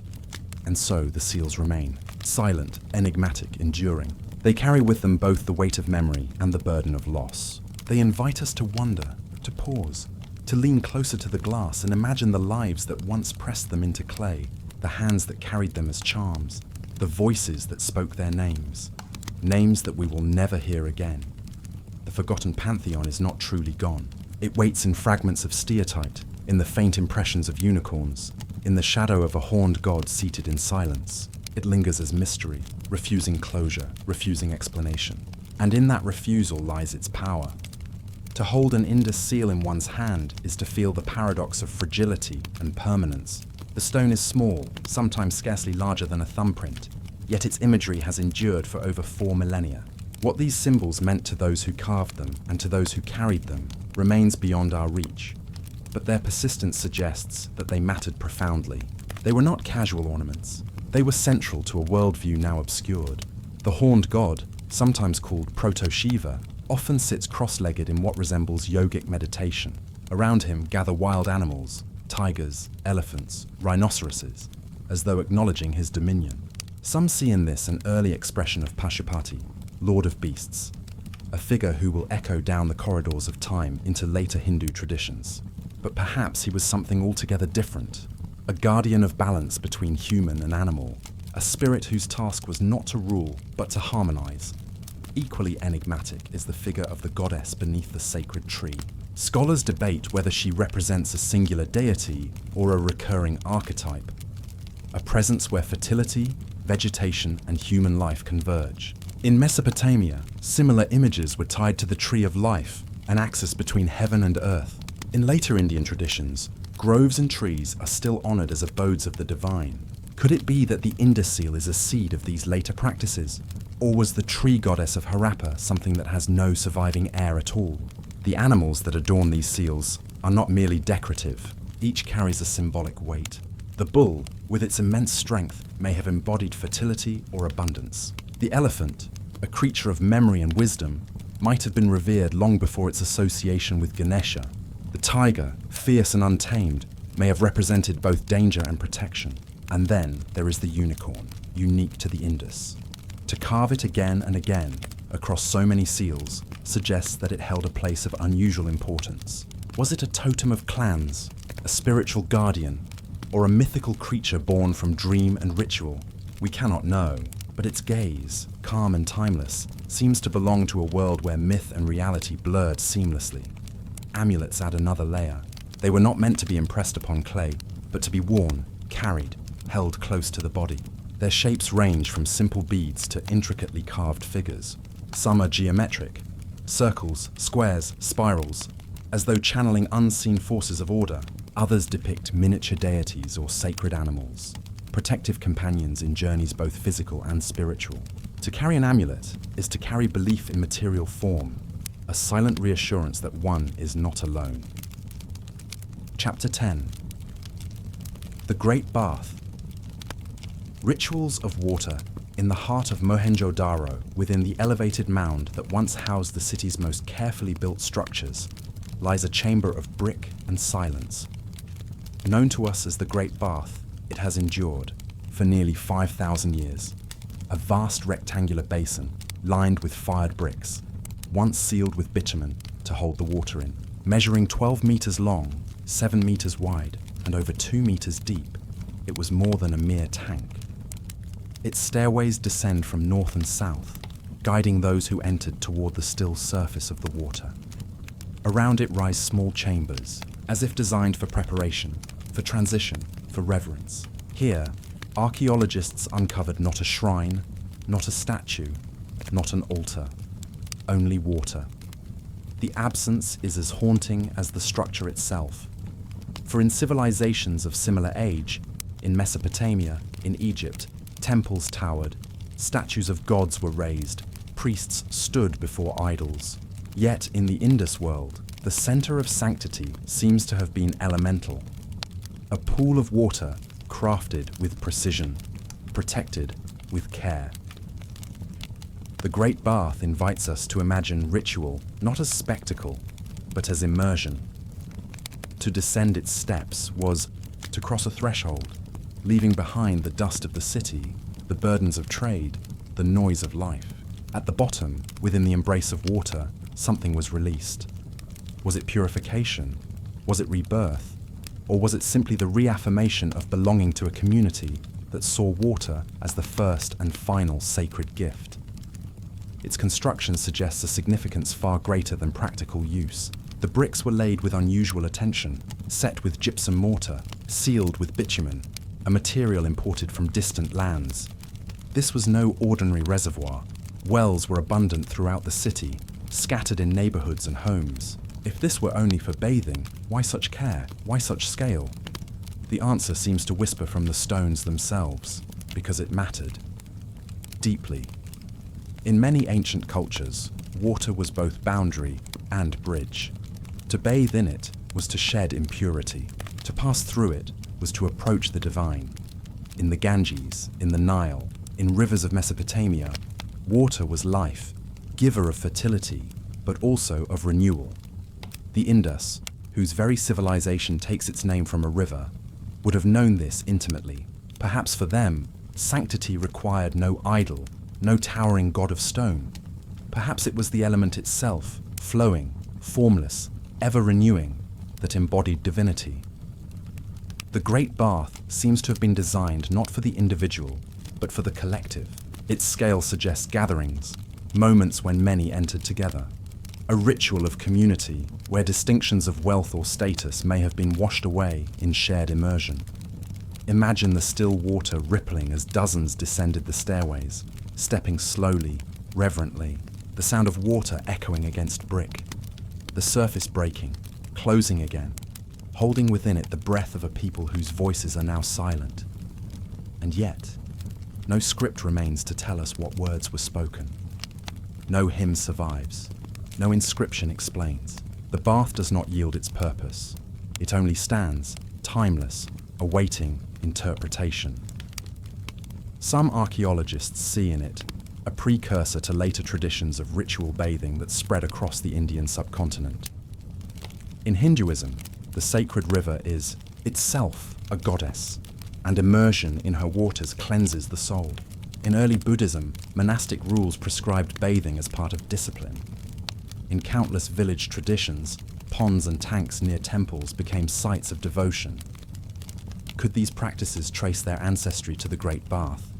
Or is the resemblance only an echo, a coincidence born of humanity's universal bond with water? Others wonder whether the bath was not religious at all, but civic. A place of ceremony, a gathering site for communal rites whose details are forever lost. The surrounding rooms, perhaps dressing areas, suggest preparation. But preparation for what? For ritual? For council? For some function beyond our categories of sacred and secular? The silence of the Indus script leaves us without answers, and yet, that silence deepens the mystery.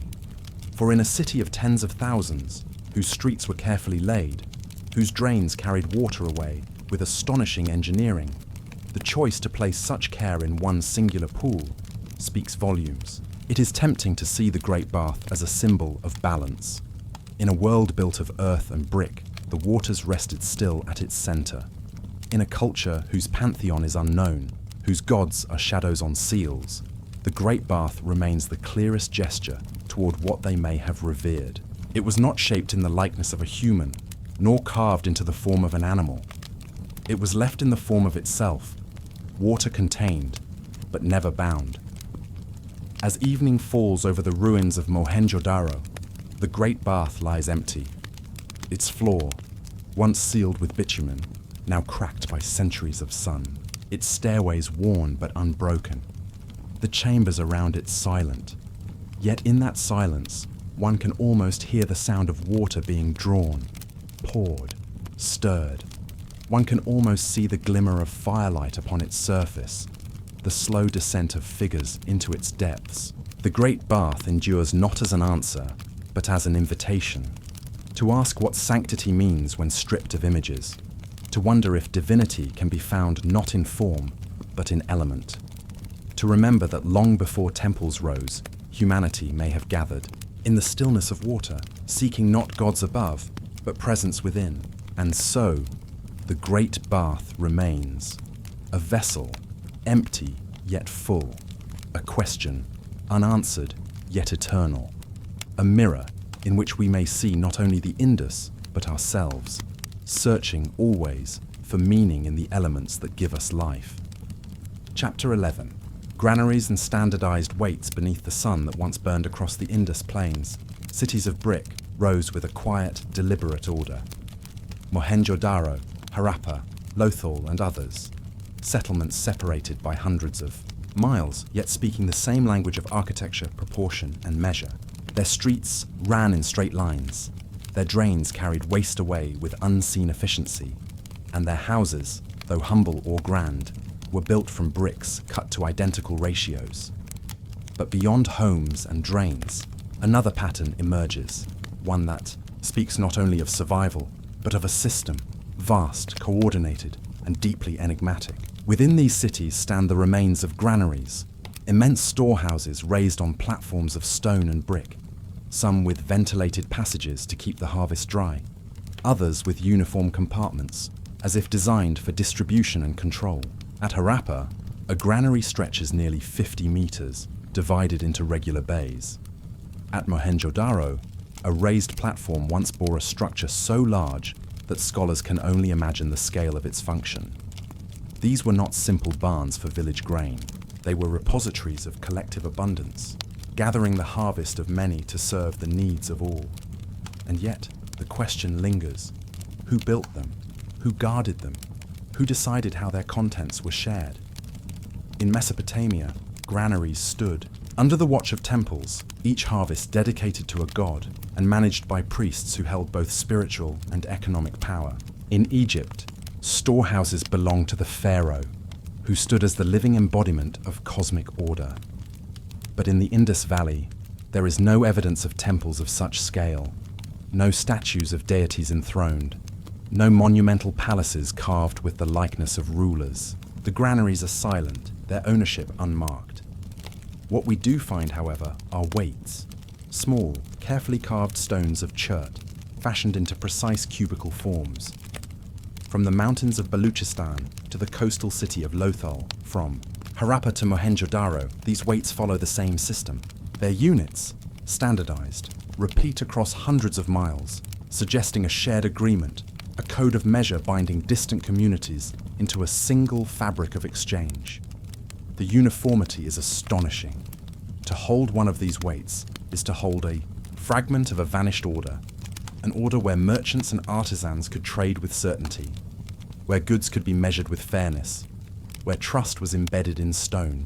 Some were small, fit for weighing precious beads or metals.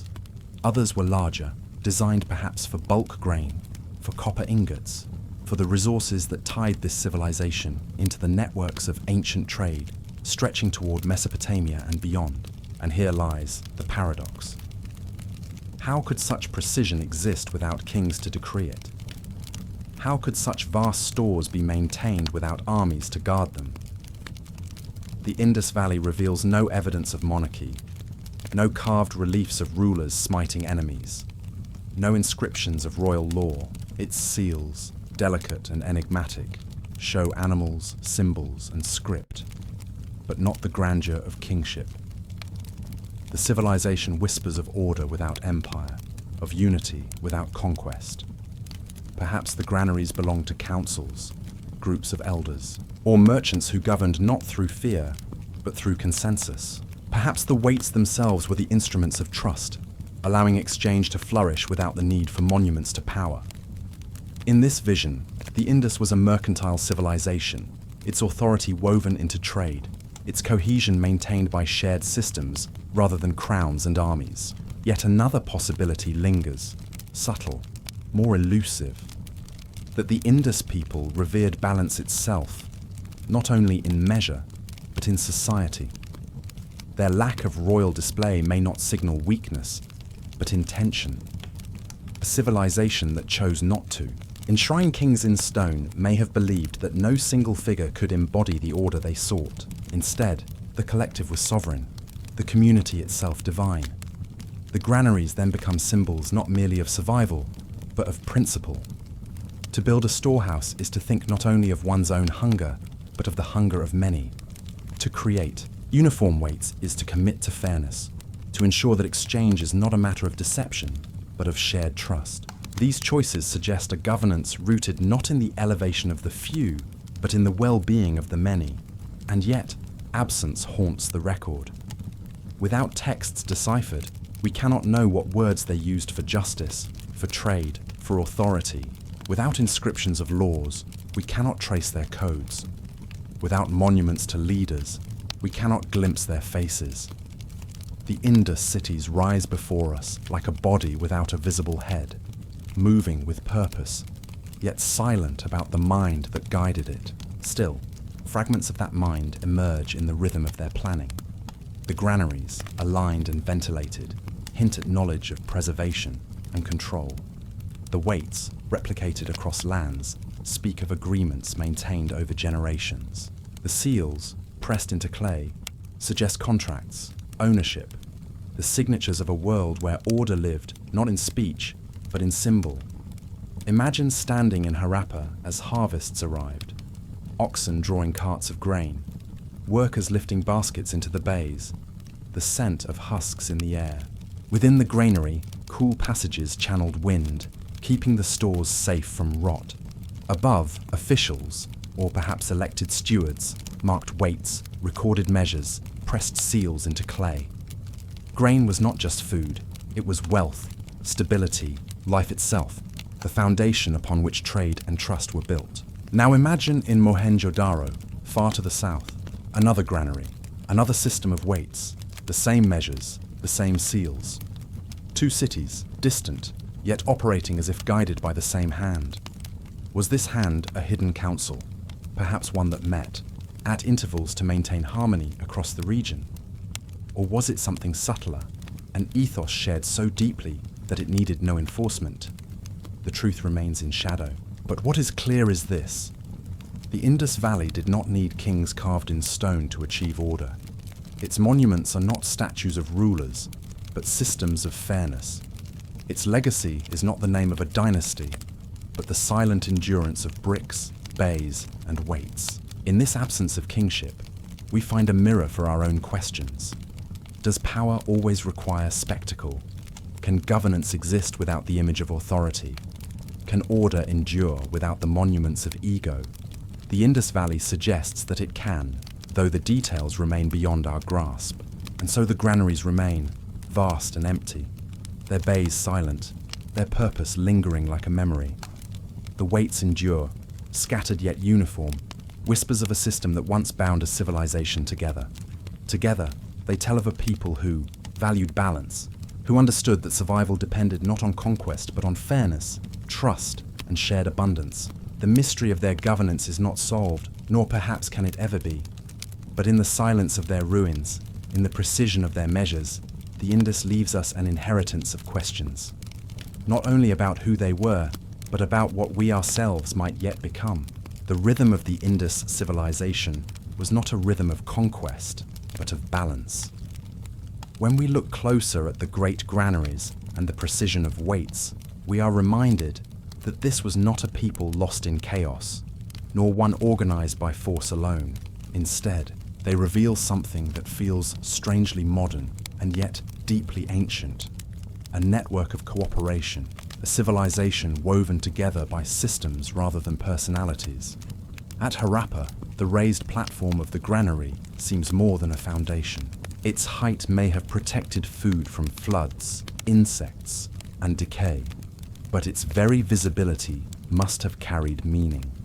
Rising above the clustered homes, the granary would have been a symbol of shared security, a promise that in times of scarcity, the community could endure. Stored grain was not just nourishment, it was time itself, captured and preserved. In the abundance of harvests, winter was already provided for. What is striking is not merely the storage, but the scale. These were not small family reserves, but centralized repositories. They required labor, coordination, planning. Workers cut bricks to uniform sizes, transported materials, raised walls, and laid out platforms with a geometry that still survives beneath the dust. Such undertakings cannot be explained as the effort of one family, or even one wealthy household. They point instead to collective organization. Yet nowhere do we find the imagery of forced labor, of kings demanding tribute. There are no whips carved into reliefs, no walls boasting of slaves or overseers. The silence is not absence. It may itself be a kind of declaration. If not kings, then who held authority? One theory speaks of guilds, collectives of merchants and artisans who managed not only trade, but governance itself. In this view, the weights were their tools, symbols of both fairness and control. A cube of chert was more than an object. It was a contract, a promise that exchange would be just, that the scales would not tilt in favor of one city over another. A bead, a length of cotton, a measure of copper, all could be trusted because the weight behind them was agreed upon. This trust is visible in the breadth of their trade. Archaeologists have found Indus seals as far as Mesopotamia, in the cities of Sumer and Akkad. Tiny carnelian beads, polished with skill, appear in royal tombs of distant lands. In return, the Indus received silver, tin, and perhaps even grain when their own harvests failed. Across seas and deserts, across languages and scripts, their weights gave them a shared vocabulary. A unit of measure could travel farther than a single word, binding strangers into partners. Chapter 12. Bead workshops and craft guilds. Beneath the shifting sands of Sindh and Gujarat, among the dust-softened bricks of Harappa and Lothal, lie the faint echoes of hands at work. Not the clash of bronze against bronze, not the roar of battle, but the gentle rhythm of artisans shaping matter into meaning. Here, in the quiet hum of workshops, the Indus Valley revealed its genius. For while other civilizations proclaimed their power through conquest and empire, this one left behind no record of armies, no monuments to kings. Instead, its legacy lingers in objects of exquisite craft. Beads carved from stone, metals worked with uncanny precision, ornaments fashioned from shells carried hundreds of miles from distant shores. Step into the bead workshops of the Indus, and you step into a world of patience. The raw stone was gathered first. Carnelian from the riverbeds of Gujarat, agate from the hills, lapis imported from Afghanistan. Each fragment carried with it the memory of a landscape far beyond the valley. In the hands of Indus artisans, these stones were transformed. They were cut into rough shapes, heated to deepen their color, drilled with astonishing skill, using tools so fine that even under modern microscopes, their work still surprises. Tiny perforations run perfectly straight through beads no larger than a grain of rice. How such drilling was achieved with only the simplest of tools remains uncertain. Some believe they used copper drills tipped with abrasives, perhaps powdered quartz or emery. Others suggest a lost technique, an art of pressure and patience now forgotten. The making of a bead was no small task. It could take days, even weeks, to bring one piece of carnelian to its finished form. First, the stone was heated in carefully controlled fires, turning its natural brown into the rich reds and oranges that glow even now across museum glass. Then it was shaped, polished until it gleamed, and finally drilled with a hole so fine that a thread could pass through. The result was not only beautiful but durable. Many Indus beads, thousands of years old, look as though they were made yesterday. And these beads traveled. Archaeologists have found Indus carnelian in the royal tombs of Mesopotamia. They have found shell ornaments in distant lands, unmistakably worked by Indus hands. They have found faience, a glazed, shimmering material that imitated precious stones. in sites as far west as Sumer. These objects were ambassadors of a civilization, carrying its artistry across deserts and seas. Trade, not war, was their bridge to the wider world. But behind the gleam of finished ornaments, there must have been an economy of organization. Workshops did not function in isolation. They clustered in districts where specialists worked side by side. The evidence suggests a kind of guild structure, groups of artisans sharing techniques, maintaining standards, perhaps even regulating trade. Each workshop would have had apprentices, laborers, masters of craft. The sound of chisels against stone, the hiss of furnaces, the low murmur of workers passing knowledge from one generation to the next. This was the heartbeat of the city. And still, the question lingers. How was this order maintained? In Mesopotamia, we can trace the hand of temple or palace directing labor and distributing resources. In Egypt, the pharaoh stood at the center of production, his artisans working in service to crown and god alike. But in the Indus, there are no such figures. No statues of rulers, no inscriptions naming kings. Yet the quality of work remained consistent across hundreds of miles. The same style of beads appears in Harappa, Mohenjo-daro, Lothal, and beyond. The same techniques of shell carving, the same ratios in metal alloys, the same patterns of faience. It is as if an invisible authority guided them, not a person but a principle. Perhaps it was the guilds themselves, collectives of artisans bound not by force, but by shared practice and mutual trust. Perhaps their authority was maintained by tradition, by the sanctity of the craft itself. To make a bead was not only an economic act, but a cultural one. In many traditions across the world, beads serve not merely as adornment, but as carriers of meaning. They can mark status, identity, devotion. They can protect, signify, or connect. A necklace of carnelian may have carried not only beauty, but symbolic weight, a resonance lost to us, but deeply understood by them. Even metallurgy, too, reveals this hidden order. The Indus were masters of copper and bronze, blending alloys with precision. They worked gold into delicate ornaments, hammered into foils so thin they seemed to float in the hand. They cast tools, weights, and ornaments with a level of control that suggests deep familiarity with fire and metal.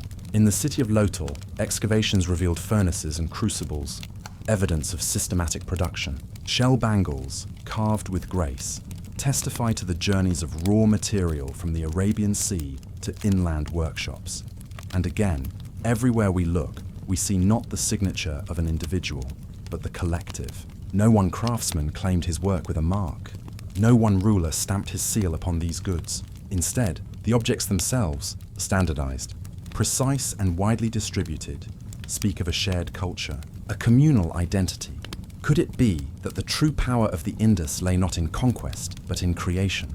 While neighboring civilizations rose and fell upon the swords of their armies, the Indus built its strength upon trade, upon networks of exchange, upon the quiet labor of hands shaping stone and shell. Its wealth was not stored in palaces of kings, but in the beads that crossed borders, in the ornaments that adorned distant lands, in the trust built through fair weights and enduring craft.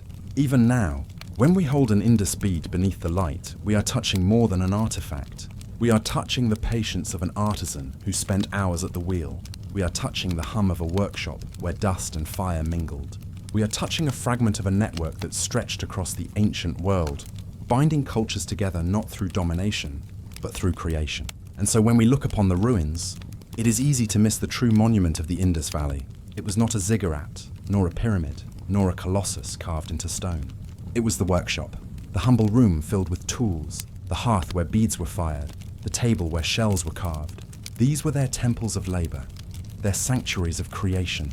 The silence of the Indus leaves us with questions. Who guided these guilds? How did techniques remain so consistent? Without written manuals, without recorded decrees, were the crafts themselves a sacred trust, preserved as part of a larger worldview that placed harmony above dominance? We cannot yet say, but the objects endure. They survive in museum cases and burial grounds, in riverbeds and ruined streets. They speak softly of a civilization whose power flowed not from kings, but from the patient, enduring strength of creation. And perhaps, in that quiet strength, we glimpse the secret of the Indus, a civilization whose heart beat not in conquest, but in craft. Chapter 13. Streets, Drains, and Wells. The urban web beneath the ruins of Mohenjo-daro and Harappa, beneath the weathered outlines of Kalibangan and Lothal, a silence endures. It is the silence of streets once alive with footsteps, of water that once flowed through channels of brick, of voices that once carried between doorways aligned in perfect order. Here, more than 4,000 years ago, a vision of the city was realized. Not haphazard, not chaotic, but deliberate, precise, and astonishingly advanced. The Indus Valley cities were woven like a web. Every street was laid out according to plan. Main avenues stretched straight and broad, often running north to south, intersected at right angles by smaller lanes. This grid, so familiar to us today, was without precedent in the ancient world. Where other civilizations grew around palaces, temples, or fortresses, rising irregularly as generations built upon generations, the Indus cities seem to have been conceived whole, their patterns inscribed into the earth before the first brick was set. To walk such a street in its time would have been to move through order itself. The houses, built from standardized baked bricks, aligned in careful rows. Many contained their own wells, private sources of water that descended deep into the earth, lined with ring after ring of brick. Few civilizations have given such intimate attention to the daily lives of their citizens. In Mohenjo-daro alone, archaeologists have uncovered over 700 wells, a density of water access unmatched until modern times. Each neighborhood was sustained by its own supply, every household part of a greater network of care. But it was not water alone that defined the Indus cities. It was also the absence of waste. Along the streets ran covered drains, built from bricks and sealed with stone slabs. Wastewater from houses was channeled into these drains, carried away beneath the ground, leaving the streets above clean and habitable. Even the smallest side alleys were equipped with systems of sanitation. In some homes, archaeologists have found brick bathing areas. Their floors sloped to guide water into the drains beyond. Hygiene was not an afterthought here. It was the very fabric of the city. Nowhere else in the ancient world do we see this same devotion to cleanliness and civic health. Mesopotamia, with its towering ziggurats, had no such drains. Egypt, with its pyramids that pierced the sky, left its common people to gather water from the river by hand.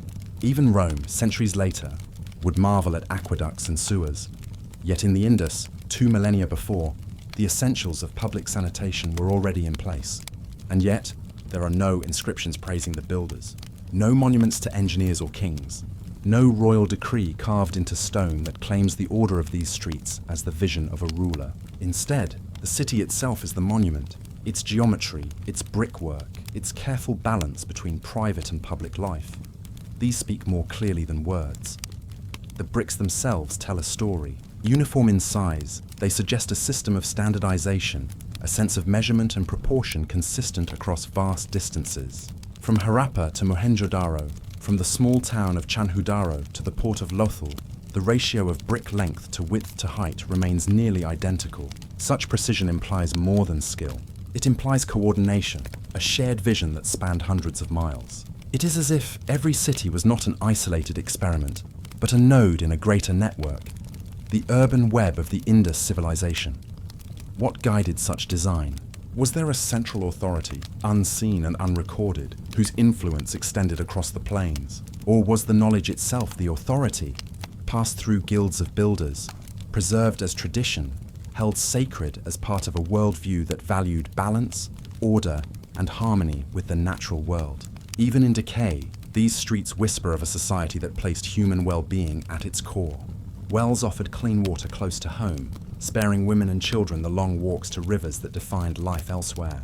Drains carried refuse away, preventing disease. Straight roads allowed air and light to pass freely, reducing the claustrophobic press of crowded living. These are not luxuries of empire, but essentials of life, arranged with foresight, maintained with care. Yet here lies the haunting question.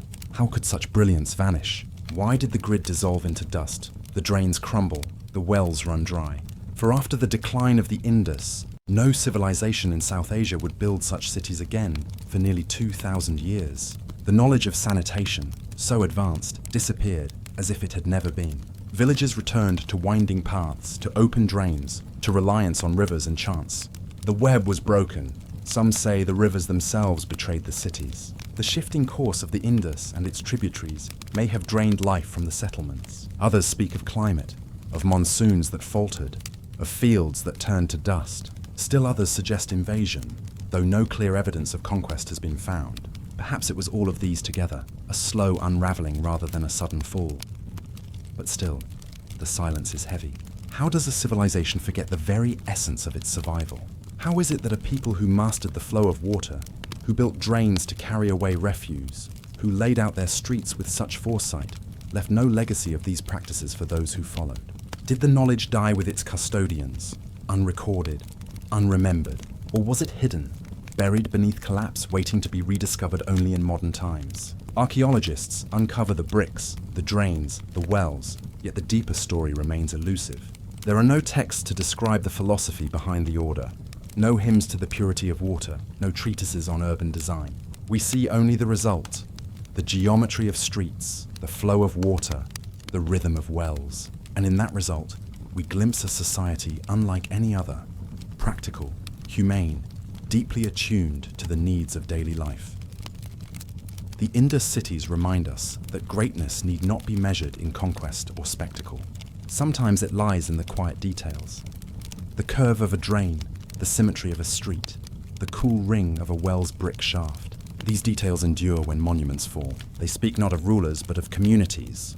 Not of armies, but of households. Not of empire, but of civilization. And so, as we stand among the ruins, gazing down straight streets where silence now reigns, we may wonder if the Indus achieved something few others did. A city designed not for the glorification of the few, but for the flourishing of the many.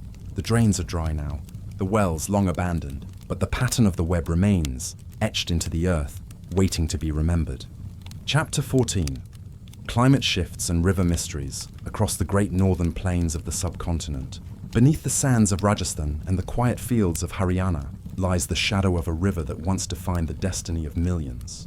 Today, the land is dry, its surface broken by dunes, scrub, and faint traces of channels long abandoned. But once, water flowed here, not as trickle, not as seasonal flood, but as a mighty torrent. The Saraswati, the Gagahakra, the lost river of memory and myth. When the Indus cities flourished, these rivers may have been their lifeblood. Harappa, Kalibangan, Ganweriwala. Each stands not upon the banks of the Indus itself, but along channels now vanished. The stones and bricks of their streets tell us of an intimacy with water, of wells and drains, of life organized around a constant flow. Yet in time the flow faltered, channels dried, the monsoon retreated. The river web that had sustained the civilization thinned, then withered. And as the rivers withdrew, so too did the cities. Modern satellites, peering through the haze of centuries, reveal the ghostly outlines of these waterways. Wide channels now buried in sand, stretching for hundreds of kilometers across the desert, tell of a river system more powerful than the Ganges of today. Their beds, once filled with glacial melt from the Himalayas, now lie empty. What was once a braided network of blue arteries became a desert of dust and silence.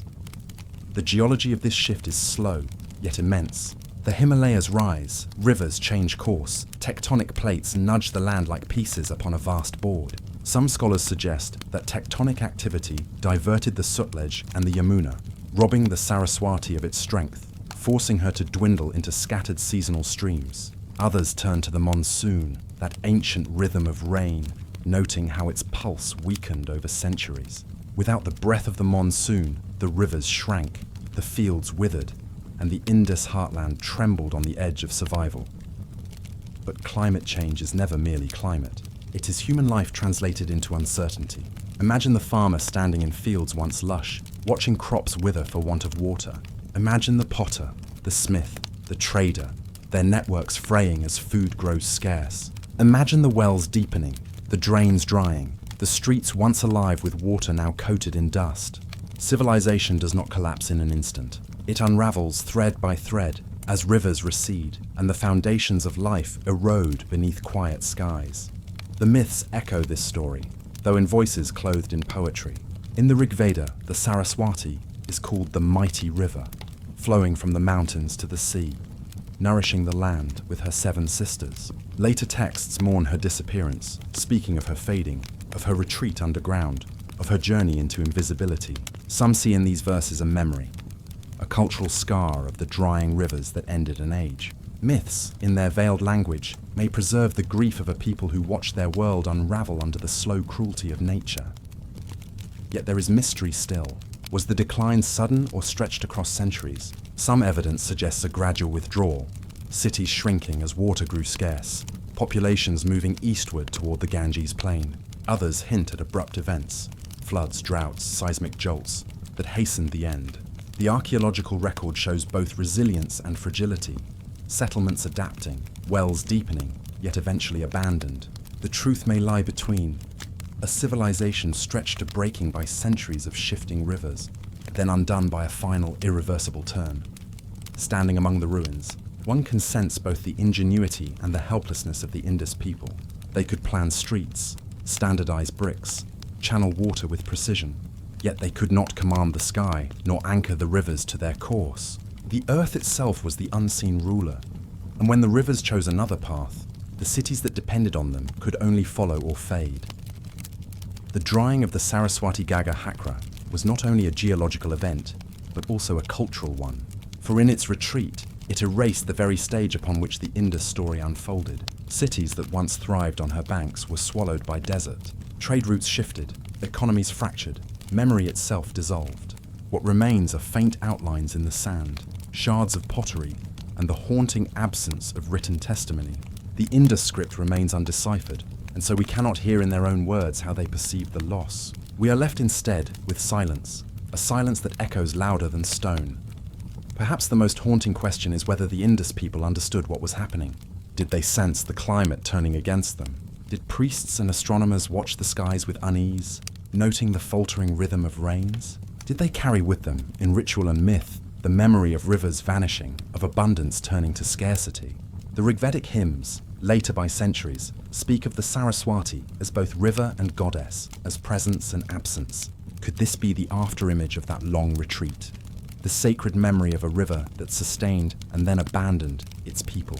In modern times, the lost rivers have become a subject of renewed fascination. Satellite imagery has traced the buried channels beneath the Thar Desert. Boreholes reveal sediments once deposited by powerful streams. Together, they sketch the outline of a vanished hydrological giant. Some suggest this was indeed the Saraswati of legend. Others argue for different names, different channels. Yet the convergence of science and myth, of geology and scripture, deepens the mystery rather than resolves it. It tells us that beneath today's deserts lie the bones of rivers that once made the land bloom. The Indus decline, then, may not have been conquest, nor sudden disaster, but climate itself. The slow, relentless force of the earth shifting beneath human lives. It is a reminder that civilization is never separate from nature, but bound to it, vulnerable to its rhythms and turns. In the Indus we see both the brilliance of human order and the fragility of its foundations. Tonight, as the winds sweep across the dry plains where rivers once flowed, the silence of the vanished waters lingers. The Saraswati is gone, yet not gone. She lives in myth, in memory, in buried channels traced by machines orbiting the earth. She lives in the ruins of cities that once trusted her flow. She lives in the questions we ask, standing in deserts where rivers once sang. And so, the mystery remains. Was it climate that ended the Indus? Was it the earth itself, shifting in cycles beyond human control? Or was it something else? Some convergence of forces we have yet to grasp. The answers slip between geology and myth, between archaeology and silence. The rivers are dry, but the questions flow on. Chapter 15. Trade with Mesopotamia. The Meluha connection, far across the western deserts and seas, beyond the fertile crescent of the Tigris and Euphrates, ancient scribes pressed their wedges of reed into clay, recording the dealings of kings, priests, and merchants. Within those tablets, fired by time into permanence, appears a name, Meluha, a place of exotic goods, of strange tongue, of seafaring merchants who arrived from beyond the horizon. For decades, scholars have sought to match this word with geography, and most agree Meluha was the Indus Valley, the Harappan world, the far eastern partner of Mesopotamia's earliest empires. Here, in these ancient texts, is the faint outline of contact across 1,000 miles of desert and sea. The Indus, it seems, was never an isolated land. It was a civilization that looked outward, and in the exchange of goods and ideas, it became part of a larger human story. Archaeology has given substance to these cuneiform whispers. In the ruins of Ur, of Lagash, of Sumer's trading cities, beads of carnelian have been uncovered. Beads worked with a precision familiar in Harappan workshops. Seals of steatite, with their cryptic signs and animal motifs, have been found buried within Mesopotamian layers. And in Lothal, on the western edge of the Indus world, archaeologists uncovered a vast basin, thought by many to be a dockyard, evidence of maritime journeys that carried goods across the Arabian Sea. Picture it slowly. The shoreline of Gujarat, 4,000 years ago. Wooden vessels drawn up on the tide, their hulls tarred with bitumen, their decks loaded with goods for distant markets. Copper ingots, ivory combs, beads of etched carnelian, and perhaps even the cotton textiles for which the Indus was famed. Merchants stood watching the horizon, waiting for winds that would carry them across the sea toward the lands of Sumer. The Arabian Sea was not a barrier, but a bridge. Ancient sailors, long before the compass, understood the pulse of monsoon winds. In summer, the winds blew from the southwest, pushing ships toward the Mesopotamian coast. In winter, they shifted, carrying the merchants home again. Across this rhythm, year after year, the Meluhans sailed, their journeys binding together two of the world's first civilizations. In the tablets of Akkadian kings, the goods of Meluhha are listed with reverence: copper, ivory, gold, carnelian, exotic woods, and even animals, monkeys, birds, and dogs, said to be brought from the eastern land. One tablet speaks of Meluhan ships docking at Akkadian ports, their arrival so notable it was recorded alongside the affairs of empire. Another text names a translator of the Meluhan tongue, a man living in Mesopotamia, bridging the gap between languages. In this small detail, the existence of an interpreter, lies the proof of living contact, of voices meeting across the gulf of culture. Yet what did the Indus receive in return? Archaeology suggests Mesopotamian silver, lapis from Afghanistan carried through Mesopotamian hands, tin for bronze, perhaps even wine and textiles. But the deeper exchange was not merely of goods. It was of ideas, of impressions, of distant horizons glimpsed by sailors and traders. The Indus script, still undeciphered, is carved on seals found far from home. What messages were carried in those symbols? Were they signatures of merchants, contracts of trade, prayers for safe passage? We may never know, but their presence tells us of hands reaching outward, of communication across civilizations. The Harappans themselves remain silent in their own words. No clay tablets filled with trade records have survived from their side. Their script lingers on seals and pottery, brief and enigmatic. And yet, through the voices of others, we glimpse them. To the Mesopotamians, the Meluhans were not myth, but reality. They were seafarers, arriving with cargoes and languages, part of the living web of early globalization. There is something haunting in this ancient connectivity.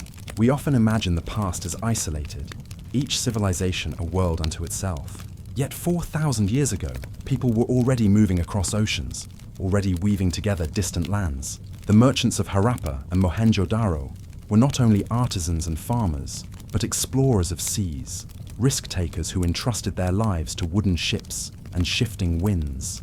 And what of the experience itself? Imagine the sailor from Lothal stepping ashore in the great city of Ur. Around him, ziggurats towered, built of mud brick, rising like mountains upon the plain. He would have heard a foreign tongue, smelled unfamiliar foods, seen priests and kings adorned in fashions unlike his own.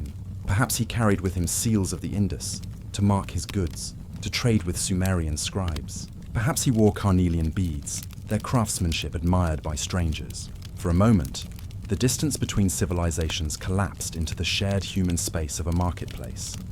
The Meluhha connection is more than trade. It is the recognition that the Indus Valley was part of a larger, interconnected world. Alongside Egypt, Mesopotamia, and later China, the Harappans played their role in the dawn of global exchange. And yet their presence remains elusive. Unlike Mesopotamia, they left no epic inscriptions. Unlike Egypt, no monuments carved with stories of kings. Instead, they left us silence.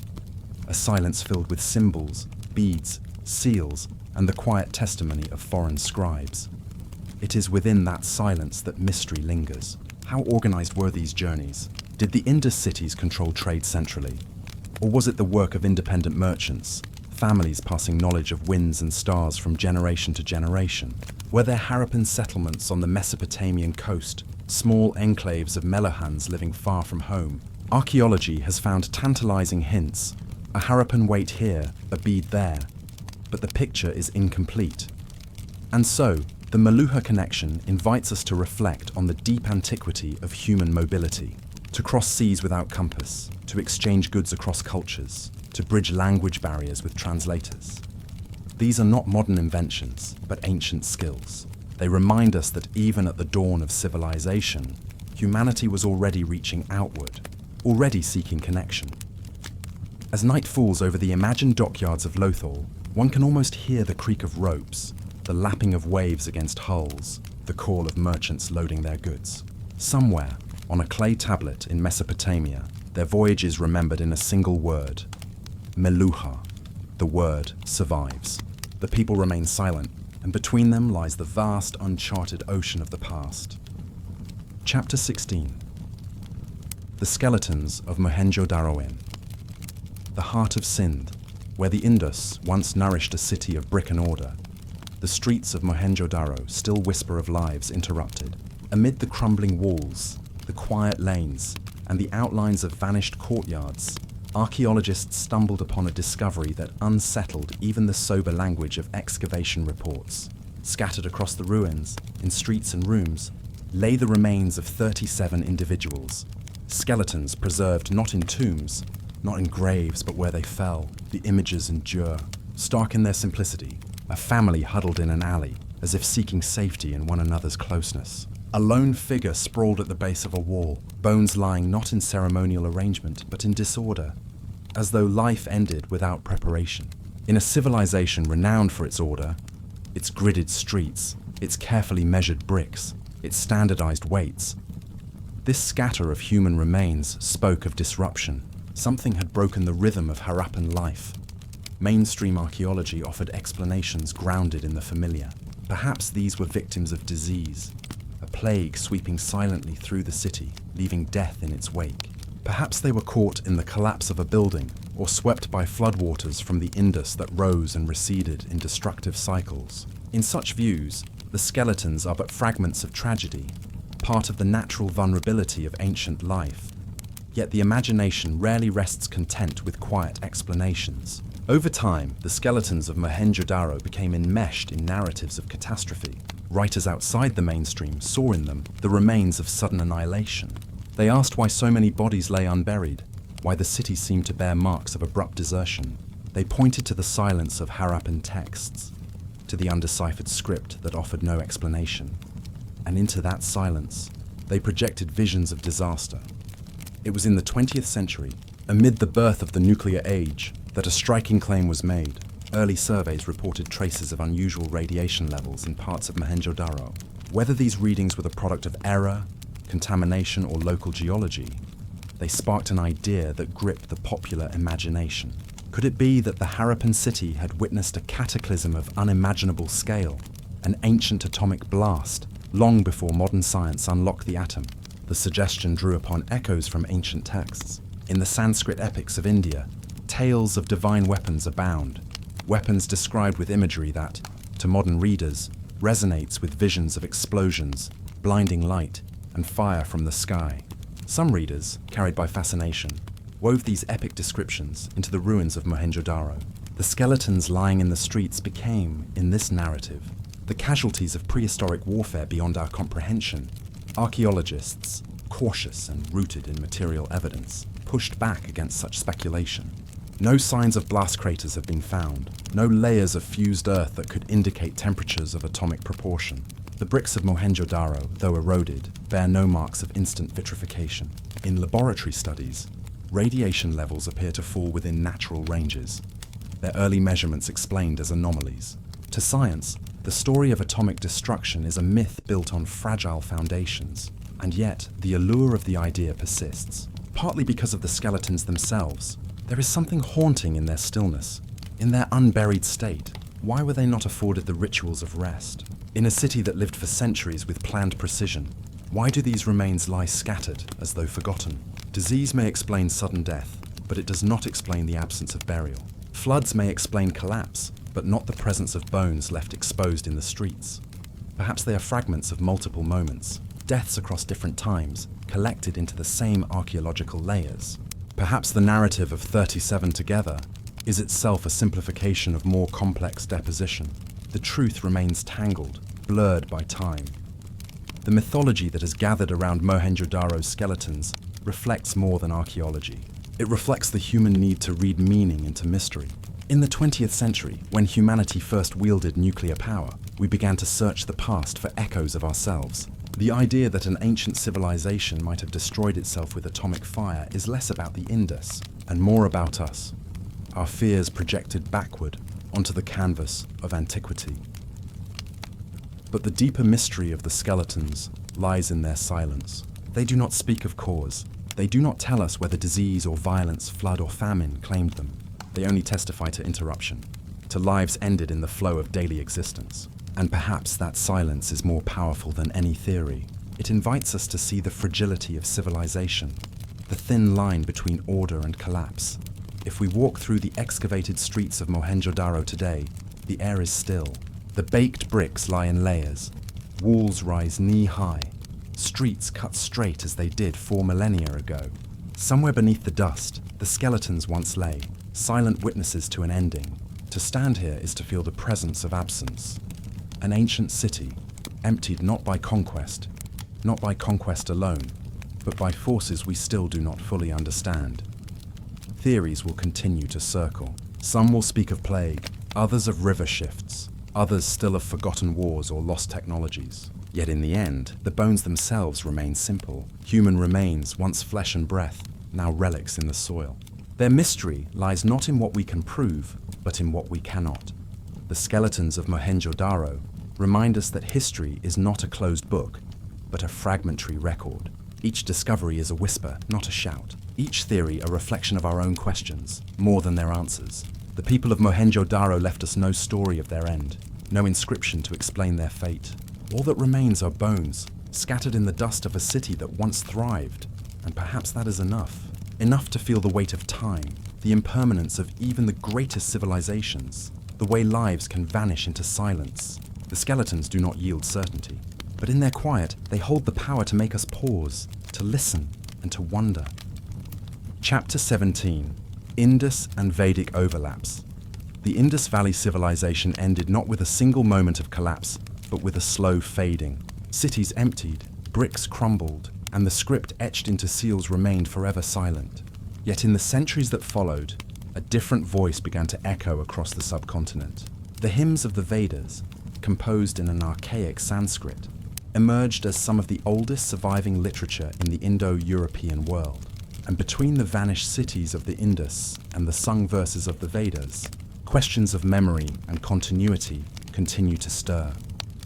Archaeologists walk through the excavated streets of Harappa and Mohenjo-daro and see patterns that suggest ritual. At Kalibangan, in the desert of Rajasthan, traces of fire altars have been uncovered. Brick-lined platforms, carefully arranged in rows, ash still embedded in the soil. Some scholars have drawn a parallel to the Vedic Agnikunda, fire pits where offerings were placed, flames rising as intermediaries between human and divine. Could these altars be a faint echo of rites that endured across centuries? Or are they mere coincidence, their resemblance shaped more by our own search for continuity than by ancient intent? The Vedas themselves, though composed orally before being written down, carry imagery that feels rooted in an older world. Rivers flow endlessly through their hymns. The Sarasvati, praised as mighty, fertile, and sacred, holds a central place. Yet geological studies trace a large river system, once flowing across northwestern India, which dried gradually in the 2nd millennium BCE, the very period when Indus cities were declining. To some, this suggests that the poets of the Vedas were recalling landscapes already ancient, describing a river that had nourished both their world and the Harappans before them. The debate is not simple. For much of the 20th century, the dominant view framed the Aryan migration as rupture, new peoples, with new gods arriving from the steppes, supplanting the earlier civilization of the Indus. In this view, the Harappan world ended and the Vedic world began, with little overlap between them. Their gods were different, their languages unconnected, their ways of life distinct. The fire altars, the sacred rivers, the shared motifs. These were explained as surface resemblances, not threads of continuity. But over time, the sharpness of that divide has softened. The archaeological record reveals too many points of resonance to ignore. Indus cities show not only altars, but evidence of ritual bathing. In great tanks, such as the one at Mohenjo-daro, the cleansing of the body before sacred acts echoes strongly with the Vedic, and later Hindu, emphasis on purification, on water as a medium between human and divine.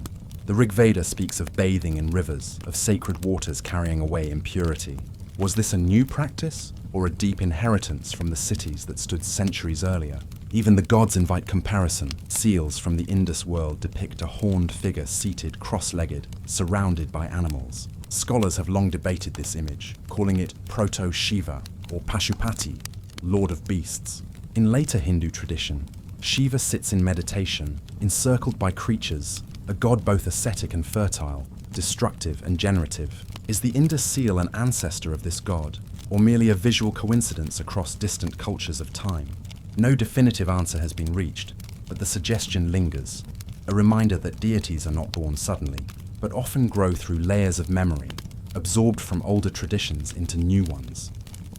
The Rig Veda also reverberates with images of cosmic order, of sacrifice shaping the universe, of fire carrying prayers skyward.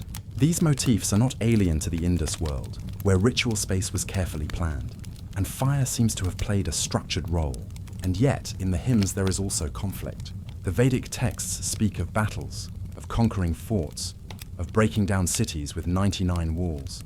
Some have seen in these lines faint memories of encounters between incoming pastoralists and the urban people of the Indus. Were the Vedic poets describing real wars, or were they speaking in mythic language, metaphors for cosmic struggle? The ambiguity remains. Comparative mythology deepens the puzzle. Across ancient cultures, when one people encounters another, myths often absorb and transform what came before. Older gods are reinterpreted, reshaped, sometimes cast as demons by the new order. The echoes of Indus practice within the Vedas may reflect such transformations. Rituals of fire and water, once local, became absorbed into a broader Indo-Aryan framework. Deities once honored in seals and figurines may have shifted form, remembered not as they were, but as the Vedas reimagined them.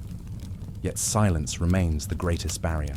The Indus script, still undeciphered, withholds its voice.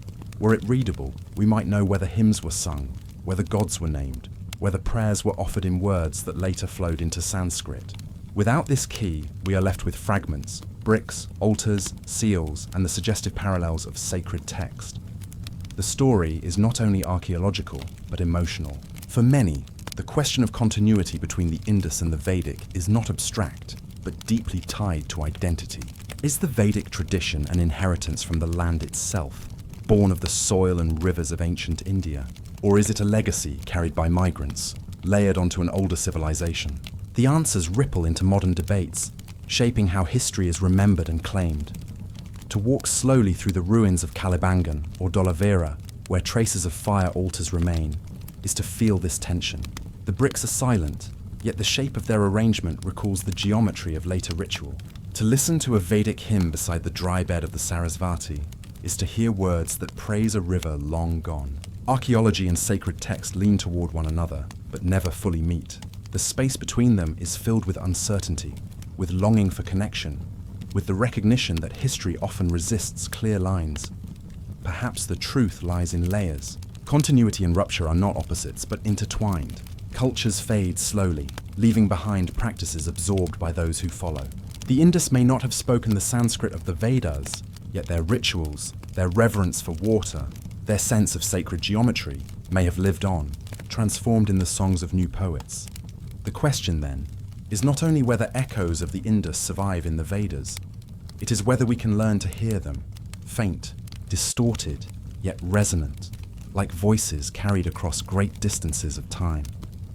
As evening falls over the plains of the Indus, one can imagine the glow of fire altars flickering against brick walls, the sound of chants rising into the air, and somewhere, in a later age, on the banks of a different river, Vedic poets sing of fire, of water, of gods who embody both creation and destruction. Between them lies silence, but also possibility. The overlaps between Indus and Vedic are neither fully proven nor fully denied. They remain suspended in the space between archaeology and memory, between stone and song. And it is in that suspension, in the open-endedness of the mystery, that their power endures. Chapter 18. The Collapse of the Cities.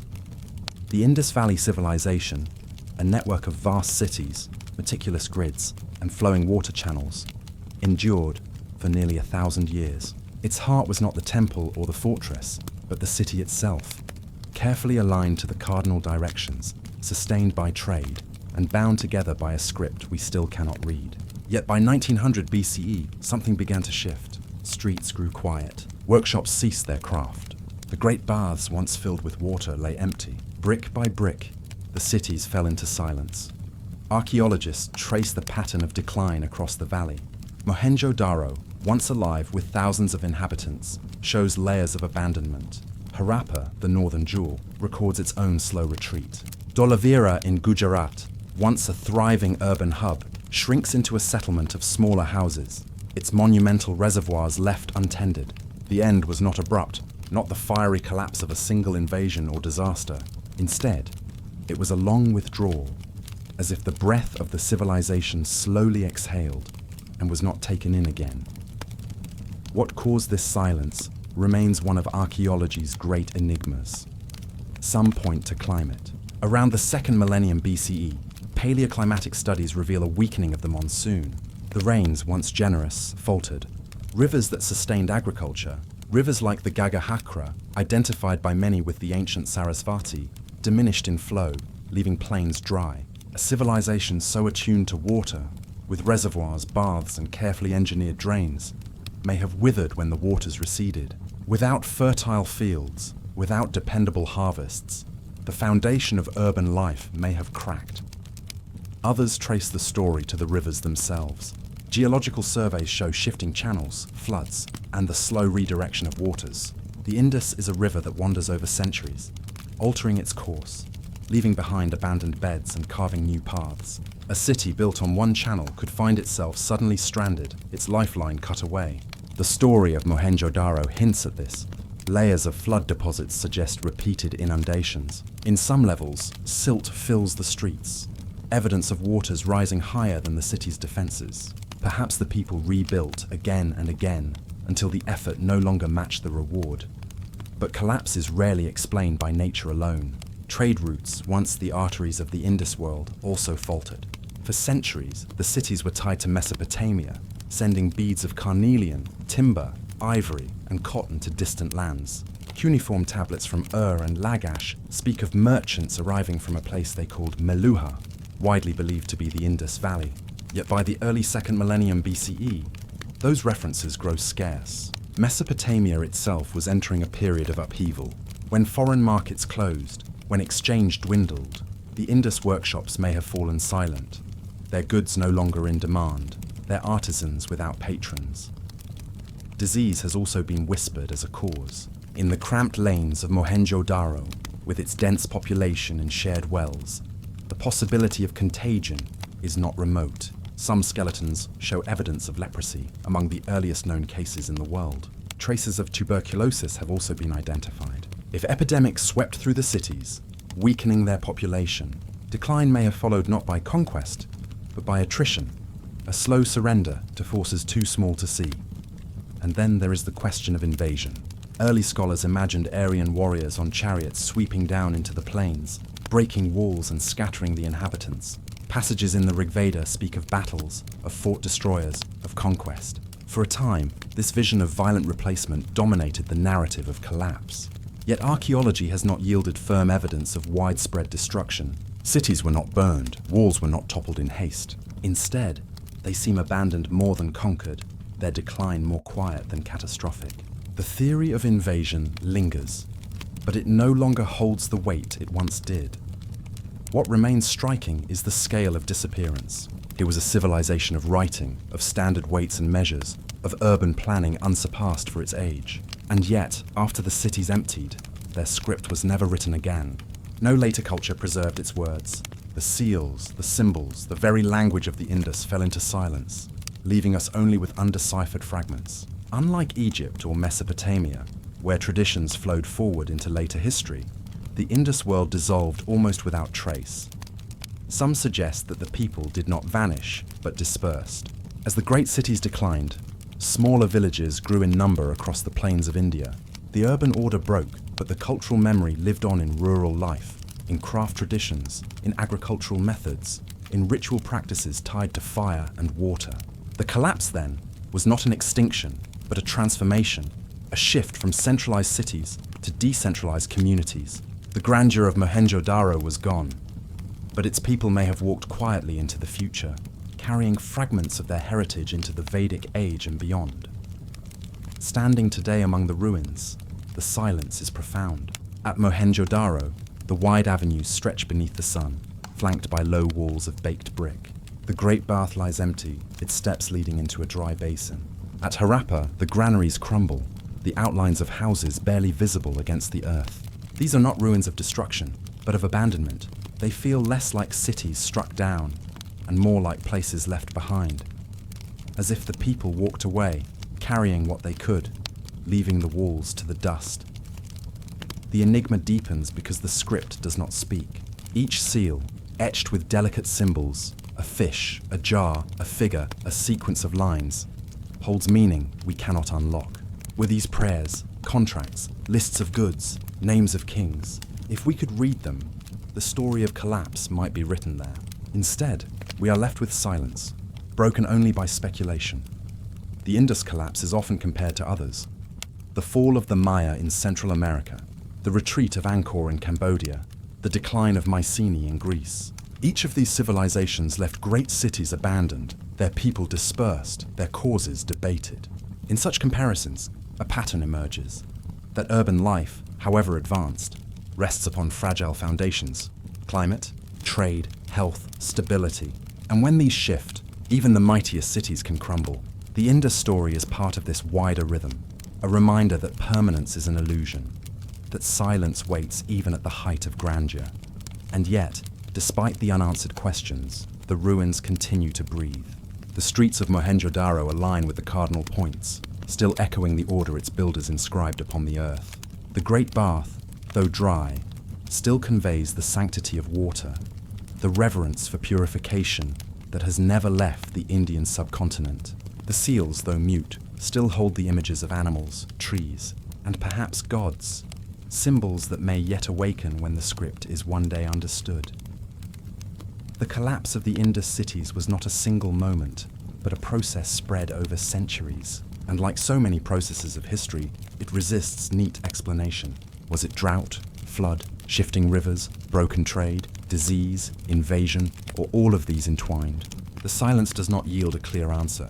Perhaps it is meant to remain a mystery, a reminder that civilizations, like lives, do not end with simple causes, but with a weaving of many threads. In the stillness of the ruins, that weaving remains. The dust holds the memory of waters that once flowed, of traders who once bartered, of artisans who once carved tiny seals. The silence is not empty, but filled with echoes. And as twilight descends on the Indus plains, the walls catch the last light of the sun, glowing softly before they fade again into shadow. The cities are gone, but their mystery endures, a quiet presence, waiting, unfinished. Chapter 19. Survivals in South Asian Culture.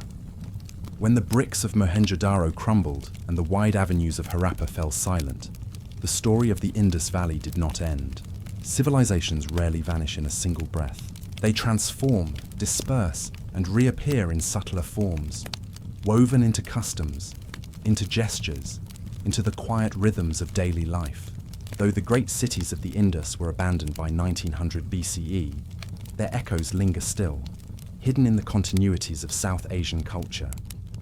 Archaeologists often speak of collapse, yet when we look closely, what emerges is less a disappearance than a transformation, a current that flowed underground and resurfaced in ways both visible and invisible. The Indus did not leave behind epic chronicles, inscribed on stone for later generations to read. Its script remains undeciphered, its language unknown, but in the absence of words, memory found other vessels, rituals, objects, and the habits of living. These survivals whisper to us across the gulf of 4,000 years. One of the most striking echoes lies in adornment. Excavations in Mohenjo-daro uncovered thousands of bangles, some made of shell, others of clay, faience or bronze. They were worn in stacks along the arm, glinting in the sun, a sign not only of beauty but perhaps of identity. Even today, in towns and villages across South Asia, the clink of bangles remains a familiar sound. Glass, metal or ivory, they still circle the wrists of brides, still mark the passage of life's ceremonies. What began in the Indus Age did not fade, but became part of the unbroken chain of tradition. The circle of the bangle became the circle of cultural continuity itself. Water, too, carried the memory forward. The Indus cities were civilizations of water, reservoirs carved with precision, wells that descended deep into the earth, drains laid with care beneath every street. At the heart of Mohenjo-daro, the Great Bath remains as testimony to a people who saw water not only as necessity, but as something sacred. Today the reverence endures. Across India and Pakistan, rituals of bathing in rivers at dawn, of pouring water in temple offerings, of washing before prayer, bear the same essence. The Ganges and the Saraswati of the Vedas, the countless village tanks and stepwells, all echo that ancient sanctity. What was once a civic bath is now a spiritual act, but the impulse is the same: purification, renewal, a return to the source.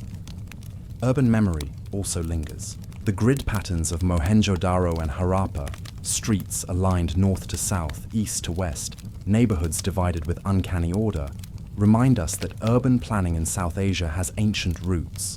When we look at later cities, even far removed in time, fragments of that planning reappear. In the narrow lanes of Jaipur, in the ordered quarters of Old Delhi, in the persistence of the courtyard house, we sense a deep inheritance. Not all forms were copied directly, but the idea of the city as a carefully measured space, a harmony of direction and dwelling, was never lost. Agriculture, too, carries threads of continuity. The farmers of the Indus Valley grew barley, wheat, sesame, and pulses. They raised cattle, water buffalo, and zebu, animals still central to the agrarian life of the subcontinent. Even the humble plough, found in terracotta models from the Indus period, resembles the wooden ploughs still used in fields today. In rural rhythms, the memory of the Indus is not an echo, but a living presence, embedded in soil and harvest. Some survivals are less visible, more elusive. The terracotta figurines of women, often with elaborate headdresses, have long been debated. Were they images of fertility, of goddesses, of ancestors? Their exact meaning remains hidden. Yet across South Asia, the veneration of the feminine divine has never ceased. From village shrines to great temples, the mother figure remains central. Perhaps these are not direct continuities, but resonances, the persistence of an archetype, flowing from prehistory into recorded tradition. The same may be true of the tree and the animal. Seals from the Indus show figures seated in yogic postures beneath trees or surrounded by animals. Later Hindu, Buddhist, and Jain traditions all revere the sacred tree, the pipal, the banyan, as dwelling places of life and spirit. Bulls, elephants, and tigers, etched on Indus seals, later walk as vahanas, the mounts of gods, or as symbols of strength and sovereignty. It is not that the Indus religion became later religions in a simple line of descent. Rather, motifs and images survived like seeds, carried forward, sprouting anew in different forms. And then there is the most subtle survival of all: memory embedded in landscape. The Vedas, composed centuries after the decline of the Indus cities, sing of rivers, of sacred waters, of a people moving across the plains of North India. Some scholars suggest that the Saraswati hymned in those verses may be the same river system that once nourished Indus settlements, long dried when the hymns were composed. If so, the memory of the Indus was not entirely lost, but transformed into poetry, into sacred geography. The ruins of Harappa and Mohenjo-daro were buried, but the rivers that sustained them lingered in song. It is in this way that the Indus endures, not as a civilization frozen in time, but as a quiet current running through the deep waters of South Asian culture.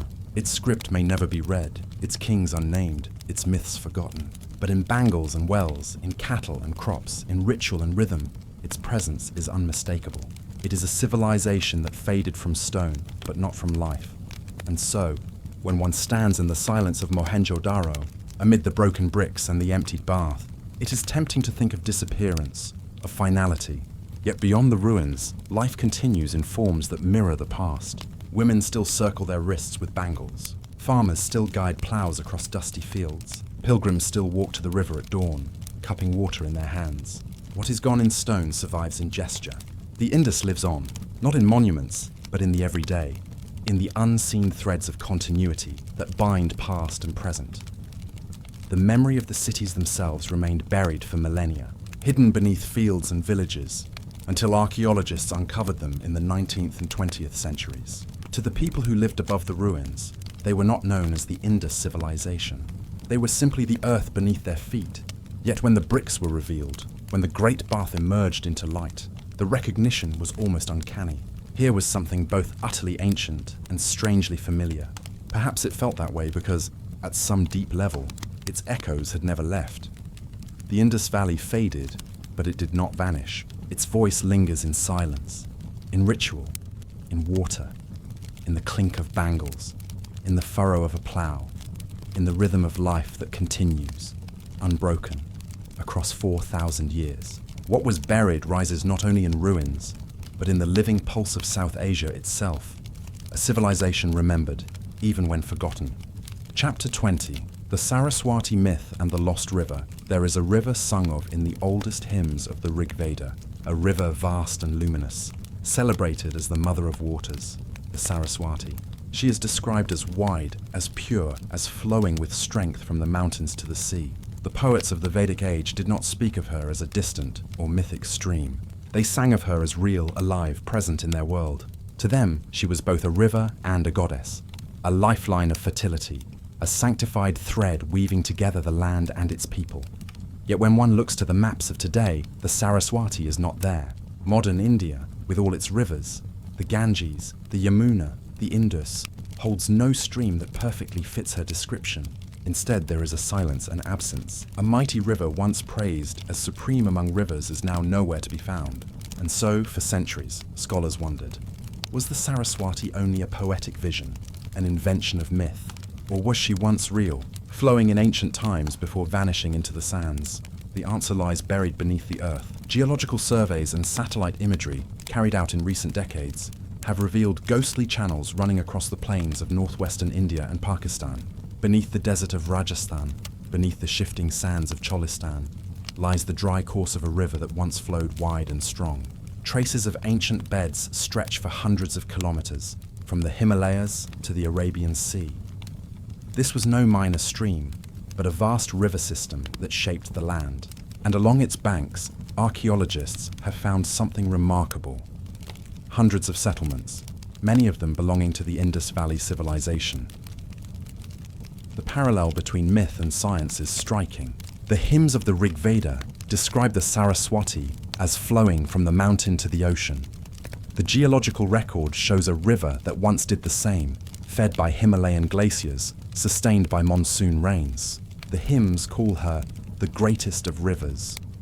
The archaeological record shows that along her vanished course once lay a density of urban centers that rivaled, and perhaps surpassed, those along the Indus itself.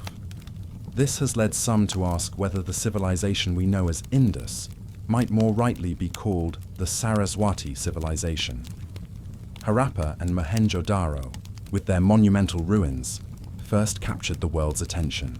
But to the east of the Indus, along the now dry channels of the Ghaggar-Hakra system, believed by many to be the remnant of the Saraswati, lies an even greater constellation of sites. Villages, towns and cities once thrived here, now reduced to mounds and fragments. Their presence suggests that the lifeblood of the Indus world may not have been one river alone, but two. And yet, the Saraswati did not endure. Geological studies tell us that the shifting of tectonic plates and the capture of glacial waters by other rivers slowly diminished her flow.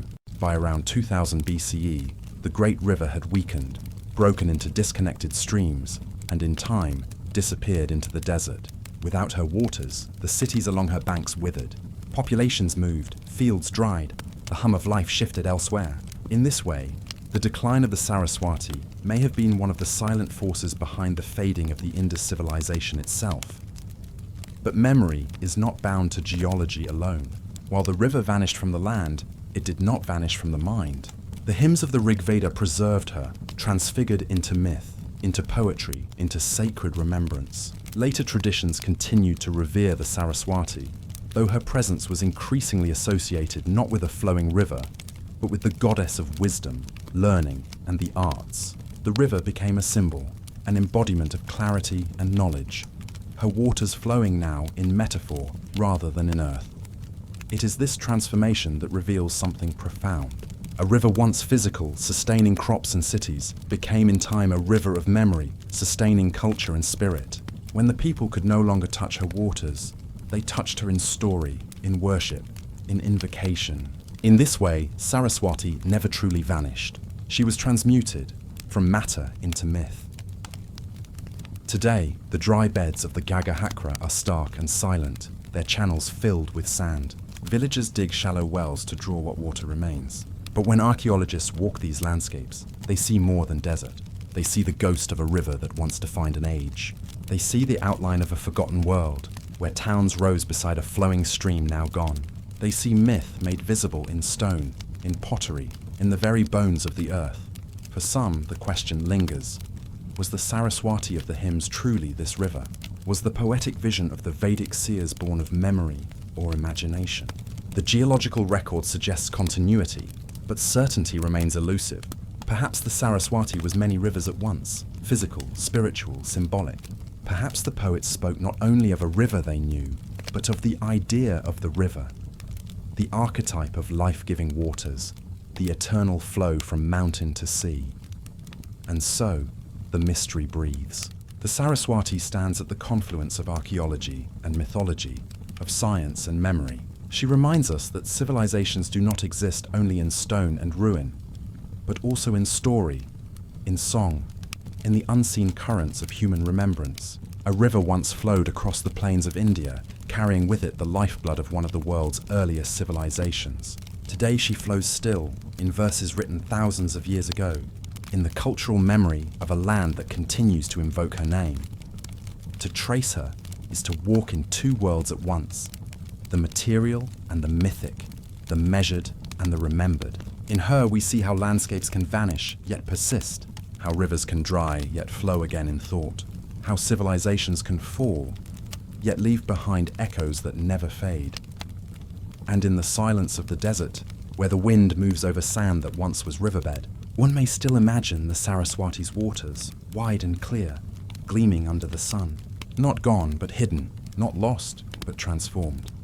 In recent years, the search for the Saraswati has not ended with the hymns or the sands. It has entered the realm of satellites, of ground-penetrating radar, of remote sensing technologies that can see beneath the earth. From space, patterns invisible to the human eye are revealed. Ancient channels appear as faint threads etched into the desert. Darker soils mark where waters once meandered, branching and rebranching, forming a braided network of forgotten flow. What the poets of the Rig Veda once described in verse is now traced in pixels, each line confirming that beneath the silence of the desert lies a story of immense scale. Archaeologists walk this terrain with quiet patience. In places like Kalibangan, Banawali, and Rakhigarhi, names lesser known than Mohenjo-daro or Harappa, yet no less significant, they uncover pottery, beads, and seals. Each fragment is an echo, suggesting that here, along this vanished river, life once pulsed with vigor. The density of these sites is astonishing, stretching across hundreds of kilometers. It is as though the Saraswati was not only a river, but an axis of civilization, a hidden twin to the Indus. Yet beyond excavation, there is something deeply human in the continuing search. Villagers who live along the supposed course of the Saraswati still tell stories. They point to wells whose waters taste different, sweeter, as if drawn from an older source beneath the sands. Some speak of underground rivers, flowing silently out of sight. Pilgrims gather at places said to mark the presence of the Saraswati, not as a ruin of the past, but as a living sanctity. In ritual bathing, in prayer, in song, the Saraswati is called upon as if she still flows, invisible but eternal. There is a paradox here. Science declares the river dry, her waters long since diverted or evaporated, yet faith insists she remains. And in this paradox, we glimpse a truth about human memory. The physical may fade, but the symbolic endures. The Saraswati becomes more than a river. She becomes a presence, a thread-binding myth, history, and identity. Some researchers propose that rediscovering the Saraswati's channels could hold more than cultural value. They suggest that beneath the sands lie aquifers fed by ancient flows, a potential resource for future generations. In this way, the river might yet sustain life again, not in the same form as before, but as hidden water reservoirs waiting to be tapped. Others, however, caution restraint, urging that we treat the Saraswati not merely as utility, but as heritage, a reminder of civilizations risen and vanished, a bridge to understanding humanity's oldest memories. As night falls over the deserts of Rajasthan and Cholistan, the wind moves through dry riverbeds like a whisper. To stand there is to feel the weight of silence, yet also a strange fullness, as if something unseen still flows beneath. The sands glow faintly under moonlight, and one may imagine how it was when this valley was green, when herds grazed, when boats drifted down a wide current, when cities flourished on either side. In many ways, the Saraswati is a mirror. To scientists, she mirrors the Earth's restless geology, the shifting of rivers and the impermanence of landscapes. To archaeologists, she mirrors the patterns of settlement, the rise and fall of cities. To poets and pilgrims, she mirrors the soul's longing for purity, for clarity, for connection to something eternal. And to all of us, she mirrors the fragile balance between what is remembered and what is lost. Chapter 21. Suppressed excavations and contested narratives beneath the dust of the Indus plains, the silence of 4,000 years remains heavy. Yet the silence is not only ancient, it is also modern, enforced by hesitation, by interruption, by a strange unease that surrounds the excavation of this civilization. When spades first turned the soil of Harappa and Mohenjo-daro in the early 20th century, it seemed as if an entirely new chapter of human history was about to be revealed. But as decades passed, the momentum slowed. Digging campaigns halted. Promising sites remained untouched. Questions outpaced answers. And gradually, a new mystery emerged, not only of the Indus itself, but of why its study has been so often restrained. The ground holds secrets that resist the present. Archaeology is never just the recovery of the past. It is also the shaping of narratives in the present. What is uncovered does not remain neutral. Each fragment of pottery, each human bone, each seal inscribed with unreadable symbols becomes part of a story that touches identity, power, and memory. In the Indus Valley, this tension has been sharper than in many other places, for here, the civilization does not fit neatly into inherited frameworks. Its script is undeciphered. Its gods are unnamed. Its people left no kings, no dynasties, no texts that declare their origins. In this vacuum, interpretations multiply, and with interpretation comes contest. There are whispers in the archives, projects announced but never completed, promising discoveries mentioned in reports but never followed to their end. Whole sites mapped but left buried beneath farmland, or quietly reburied after brief excavations. Some researchers speak cautiously of political hesitation, of how every discovery is weighed not only for its scientific value, but for its alignment with national narratives. For in South Asia, the past is not only academic, it is sacred ground for competing identities. DNA evidence, too, has become a battleground. In recent years, genetic studies have attempted to trace the ancestry of Indus populations. Ancient remains, painstakingly preserved, have been analysed for fragments of genetic code. Some findings suggest continuity with later South Asian populations. Others point to migrations, to shifts, to mixtures across millennia. But the publication of these results is rarely straightforward. Papers are delayed, debated, sometimes suppressed. Critics argue that science itself becomes entangled in ideology. That data is framed to support stories of origin, stories that nations tell about themselves, about who belongs, and who arrived later. The Indus cities lie within modern borders, and borders themselves carry weight. Mohenjo-daro rests in Pakistan, Harappa too. Many sites, however, stretch across India, particularly along the dry bed of the lost Saraswati. Each nation, in its own way, seeks to claim the legacy. For India, the The civilization is often framed as ancestral, a root of Hindu culture, with the Saraswati myth folded into national memory.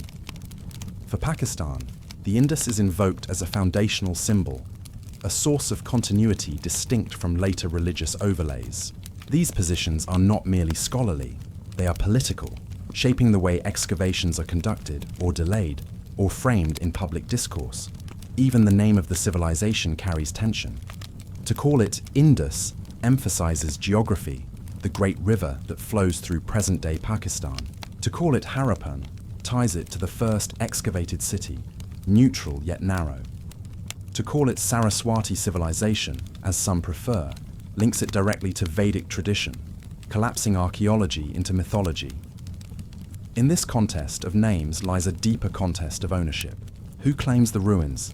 Who claims the ancestors? Who decides what this lost world means for the living?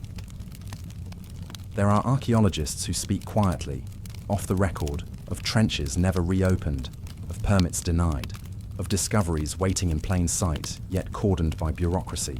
Some tell of pressure to publish in certain ways, to avoid implications that might unsettle modern identities. Others recount how promising finds, figurines, skeletons, structures, were quietly relocated to storerooms, their significance neither denied nor acknowledged, simply placed out of reach. These are not conspiracies in the cinematic sense, but the subtle workings of caution, of institutions guarding not only the past, but the present. And yet, even within restraint, knowledge seeps through. Each generation of excavators leaves fragments of record, old notebooks, photographs, maps, half forgotten in archives, rediscovered by younger scholars who read them anew. In these papers, the past breathes faintly, as if resisting silence.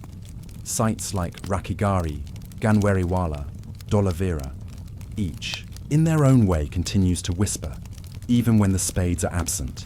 There is a question that lingers quietly in this silence. Why does the Indus unsettle us so deeply? Perhaps it is because it resists the familiar frameworks of civilization. It had no palaces towering above the masses, no single god enthroned in stone, no armies carved into relief. It seems to have thrived on balance, on networks of trade, on civic order rather than kingship. To some, this makes it alien. To others, it makes it dangerous. A past that does not conform to the stories we tell about power and progress. And so, excavation slows. Silence is maintained. The ruins remain half hidden, half revealed. To walk among them today is to feel not only the weight of antiquity, but also the weight of questions deliberately left unanswered. In this stillness, we glimpse how history is not only discovered but controlled. The past is not a neutral terrain. It is contested ground, where memory, myth, and power converge. The Indus, more than many ancient civilizations, embodies this tension. Its undeciphered script becomes a mirror. We project into it the stories we wish to believe. Its abandoned streets become screens on which nations paint their origins. Its silence becomes fertile, not because it is empty, but because it can be filled with so many different voices. The ruins do not resist. They lie patiently under the sun, indifferent to politics, to nations, to ideologies. But we resist. We hesitate to let them speak too clearly, for their voice might unsettle the fragile stories we tell ourselves about who we are. And so the Indus remains suspended, half excavated, half suppressed, half understood, half imagined. A civilization remembered not only for what it built, but for how its rediscovery continues to be shaped, delayed, contested. The cities are gone, their people vanished. Yet the struggle over their memory continues, reminding us that the past is never truly past. It flows into the present, shaping us as much as we shape it. The night settles over Mohenjo-daro, over Harappa, over the forgotten riverbeds. The stars reflect in silence, indifferent to boundaries, to claims, to arguments. Beneath them, the ancient streets rest quietly. What lies beneath may yet be uncovered. But for now, much remains unspoken, a reminder that history is as much about silence as it is about speech. Chapter 22. Forgotten technologies of the valley. The streets of the Indus cities, even in ruin, still seem to whisper of a vanished intelligence. Bricks lie scattered in the dust, their edges softened by millennia, yet their proportions remain exact, each one adhering to a ratio so uniform that it could have been produced by machines. Drainage channels, cracked and broken now, still run in straight lines beneath the forgotten houses, converging into larger conduits, then into vast sewer systems. Silent rivers of stone that once carried waste away from homes and markets. Wells stand abandoned, their rings of brickwork rising from the earth like empty eyes, each aligned, each placed with care. Here is evidence of a civilization that did not merely survive, but mastered the art of living in cities with a degree of organization rarely seen in the ancient world. The Indus people knew precision. They measured with standardized weights carved from chert, shaped into cubes so exact that modern scholars marvel at their consistency. Across sites separated by hundreds of kilometers, these weights match one another, as though guided by a universal code of measurement. In a world where most ancient cultures relied on local units, subjective to region and craft, the Indus had achieved a system of equivalence. Trade across vast distances, from Mesopotamia to the Arabian coast, depended upon this consistency, and yet the very standardization that once sustained their civilization was forgotten after their decline. Later cultures in the region adopted new measures, new systems, fragmentary and local. The exact ratios of the Indus vanished, leaving behind only the mute cubes in museum cases. The same is true of their water engineering. Nowhere else in the ancient world do we find urban sanitation on the scale of Mohenjo-daro and Harappa. Nearly every house, from modest dwellings to larger structures, contained private bathing areas, connected to covered drains. Waste was carried out of the city, keeping the streets clean and the air fresh. Large reservoirs and step wells collected water. Public baths, such as the Great Bath of Mohenjo-daro, suggest not only hygiene but ritual, an intertwining of engineering and spirituality, where water was not merely managed but revered. Later civilizations across South Asia would build reservoirs, step wells, and irrigation systems of their own. Yet the specific, city-wide integration of water and architecture that the Indus achieved was not preserved in a direct line. It appears instead like a lost branch of knowledge, rediscovered in fragments, reimagined in different forms, but never again with the seamless thoroughness seen in the valley. Their bricks tell another story. Indus bricks were fired to consistent dimensions, length, width, and height in exact ratios of 4.2.1. This proportion was followed across the civilization for centuries. Only after its decline did this standard vanish, replaced by bricks of varied shapes, less uniform, less enduring.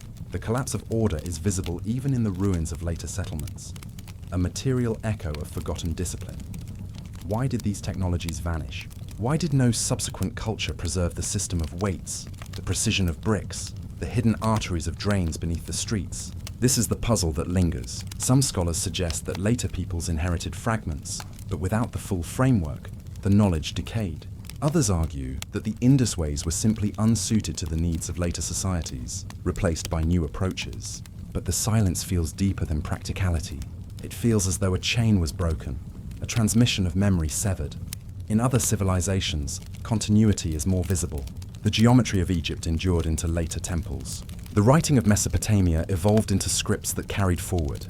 The mathematics of Babylon shaped Greek astronomy. Yet in the Indus, the technologies appear almost isolated, brilliant yet ephemeral, like a constellation that flared suddenly and then disappeared. The seals of the Indus deepen the mystery. Thousands have been found, small tablets carved with animals and abstract symbols, often pierced to be worn or stamped. They suggest an economy where trade was recorded, transactions marked, goods tracked with accuracy. Their designs are intricate, their symbolism profound. Yet when the civilization declined, the practice of seal-making in this form disappeared. Later, South Asian cultures developed their own scripts, their own symbols, but the thread of continuity seems faint. What knowledge the seals once encoded remains unreadable to us. There is also the enigma of metallurgy. The Indus people worked copper and bronze with skill, producing tools, ornaments, and mirrors of striking craftsmanship. They cast figurines, most famously the slender dancing girl of Mohenjo-daro, made of bronze with a confidence of form suggesting a long tradition of metalwork. Yet large-scale weapons, great swords or spears of conquest, are absent. Their metallurgy was practical, domestic, artistic. But again, it did not extend into later traditions with the same clarity as, for example, the bronze legacies of China or the Mediterranean. Even their urban planning seems fragile in memory. The grid layouts of their cities, aligned with cardinal directions, organized into blocks and quarters, reveal a mathematical mind-guiding architecture. Streets wide and straight, wells placed with geometric regularity, houses built to modular plans. It was as if the city itself was designed according to a blueprint, a code of order that reached from the household to the metropolis. And yet, in later centuries, Indian cities grew organically, without the same geometric rigor. The urbanism of the Indus was not preserved. It stands today like a monument to an idea that was never passed down. Some speak of technological amnesia, the way civilizations can forget as easily as they invent. Memory is fragile. It depends on transmission, on teachers and apprentices, on records that survive, on institutions that endure. A war, a famine, a shift of climate, a migration. Any of these can break the chain. In the Indus Valley, the drying of rivers, the flooding of plains, the shifting of trade routes may have scattered the people. And in that scattering, knowledge itself dispersed like seeds cast into barren soil. But perhaps amnesia is not the right word, for memory may not be entirely lost. Traces remain, faint but visible, in the enduring habits of South Asia. The bangles of modern villages, worn in glass and metal, echo the terracotta bangles of Harappa. The reverence for water, the ritual of bathing before prayer, the building of tanks and wells beside temples, recall the Great Bath and the centrality of water to Indus life. Agricultural traditions, the sowing of wheat and barley, the keeping of cattle, have roots that stretch back into that vanished world. Though the exact technologies faded, their spirit may linger, woven into the unbroken fabric of cultural life. Still, the silence is heavy. When we stand before the drains of Mohenjo-daro, or handle the tiny chert weights, or trace the outlines of the Great Bath, we feel not only awe, but loss. For here was a civilization that knew precision, standardization, cleanliness, order. And yet, in the memory of later ages, it is as if they never existed. Their story had to be rediscovered from the earth itself, because no voice carried it forward. The fragility of memory is the true lesson of the Indus. Knowledge, even the most practical and profound, can vanish if not carried across the threshold of generations. What we take for permanence, systems of measure, ways of building, ways of living in cities, may be only temporary, held together by the thin threads of tradition. Once broken, they dissolve into silence, leaving only stones and fragments for strangers to find thousands of years later. The forgotten technologies of the valley remind us that human history is not a straight line of progress. It is fragile, cyclical, filled with brilliance and loss. Civilizations rise, discover, master, and then forget. What endures is not always the invention itself, but the mystery it leaves behind. And so, as the sun sets over the crumbling bricks of Mohenjo-daro, the drains dry and silent, the wells choked with dust, we walk through a city that once mastered technologies far ahead of its time, yet left no direct heirs. The silence of the ruins is not only the silence of abandonment, it is the silence of memory itself. Memory broken, memory lost, memory waiting to be rediscovered by those who walk among the ghosts of the valley. Chapter 23, The Indus Valley in Global Mystery. When we speak of the earliest civilizations, three names rise again and again: Egypt, Mesopotamia, and the Indus. Along the Nile, pharaohs raised their pyramids to the desert sky, leaving behind monuments that defy time. In Mesopotamia, temples rose on terraced platforms, the ziggurats of Sumer and Babylon, layered with inscriptions that recorded the first laws, the first kings, the first myths. Yet along the rivers of the Indus, at Harappa, at Mohenjo-daro, at Dholavira and beyond, there is a silence far deeper. Here were cities as vast, as organized, as enduring as those of the Nile and the Tigris. And yet they remain, even now, less understood, less spoken of, almost hidden in the shadow of their contemporaries. It is not because they were smaller. At its height, The Indus civilization encompassed an area larger than Mesopotamia and Egypt combined. Hundreds of settlements stretched across the plains of what is today Pakistan and northwestern India, linked by trade, by a shared script, by standardized weights and measures. It is not because they were less advanced. Their cities reveal planning, sanitation, and precision beyond many of their peers. And it is not because they were short-lived. The civilization endured for centuries, perhaps a millennium, through shifting rivers and climates. Yet their story was buried, not only in earth, but in memory. Egypt and Mesopotamia left inscriptions, kings boasting of victories, priests cataloguing offerings, scribes recording trade. From these writings, history could be reconstructed, and even when languages fell silent, they could be deciphered. The Indus, by contrast, left thousands of inscriptions, but in a script that has resisted all attempts at reading. Without voices to speak for them, their people remain mute across the ages. This silence places the Indus in a wider mystery, the phenomenon of civilizations that rose to brilliance and yet left behind little memory. We see echoes of this in the ghost cities of Anatolia, in the sunken ruins of the Aegean, in the lost temples swallowed by jungle in Central America and Southeast Asia. Some are remembered in myth, Atlantis in Greek imagination, Lemuria in later speculation, forgotten kingdoms in the hymns of wandering poets. Others, like the Indus, were not even whispered of until their stones were uncovered by spades in the 19th and 20th centuries. Why does one civilization remain luminous in memory, while another sinks into obscurity? Part of the answer lies in continuity. Egypt's monuments endured because their culture carried forward, even under foreign rule, until memory itself became part of the classical world. Mesopotamia was remembered by Babylon, by Persia, by the biblical tradition. The Indus, however, seems to have been broken off from the cultural chains that followed. When its cities fell silent, the later traditions of the subcontinent, Vedic hymns, epic poetry, temple cultures, looked elsewhere for their origins. Whether by distance, by disconnection, or by choice, the Indus left few footprints in the myths that followed. And yet, traces do emerge. Some scholars see echoes of Indus imagery in the gods and symbols of later India: horned deities, sacred animals, the emphasis on water, purity, and ritual bathing. Others see its legacy in urban traditions, in jewelry and craft, in continuity of crops and domestic animals. But these are threads, faint, disputed, never wholly secure. For the most part, the Indus remains an enigma that had to be rediscovered as if from nothing. This makes the Indus uniquely global in its mystery.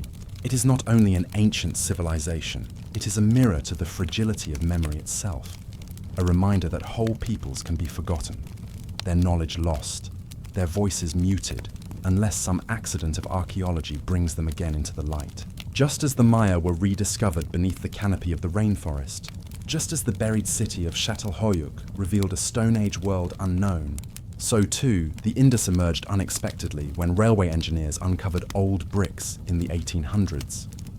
The story of their rediscovery is part of their enigma. They were not remembered by tradition, but only by the ground, and still, their position among the great cradles is uneasy. In textbooks, Egypt stands tall with its pyramids, Mesopotamia with its cuneiform, China with its dynasties. The Indus is present, but often in the background, described in a few paragraphs. Its script labeled undeciphered, its fate described as mysterious decline, as though a civilization that once encompassed 5 million souls and countless settlements were somehow less visible, less worthy of story than its counterparts. There is another layer to this silence. Modern borders divide the land of the Indus.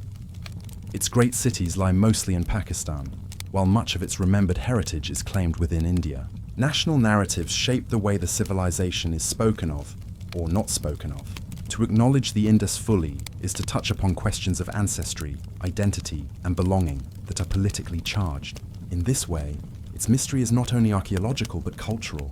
The past itself becomes contested ground. Placed against this backdrop, the Indus becomes more than just another ancient civilization. It is a reminder of how fragile the human record is, how easily whole worlds can vanish, and how their rediscovery reshapes not only our past, but our present. It shows us that history is not fixed. It is selective, shaped by memory and forgetting, by what is preserved and what is lost. And perhaps this is why the Indus captivates those who encounter it. It is not merely that its script is unread, or that its fall is unexplained. It is that it feels incomplete, like a great silence at the center of the human story. Egypt and Mesopotamia speak to us with words and monuments. The Indus waits, its story written in a language of absence, a script of forgotten water and broken bricks. When we walk among the ruins of Mohenjo-daro or Harappa, the silence is heavy. There are no inscriptions carved in triumph, no statues of kings, no chronicles of war. Instead, there are streets, wells, drains, and houses, the traces of ordinary lives, organized with extraordinary precision. The greatness of the Indus lies not in spectacle, but in order, not in conquest, but in community. And perhaps that is why they were forgotten. For human memory often clings to drama, to empires, to the names of rulers. The Indus left no kings, no empires, no battles carved into stone. They left a civilization without faces, a greatness without heroes. Yet in their very silence lies their power. The Indus stands as one of the great mysteries of the human story. Vast, advanced, enduring, and yet veiled. Compared to Egypt and Mesopotamia, they are the least understood. But perhaps it is precisely this lack of understanding that draws us back to them, again and again, to listen more closely to the quiet whispers of their buried cities. And so, the Indus remains in global mystery, not forgotten but half remembered, rediscovered, and still waiting to be known.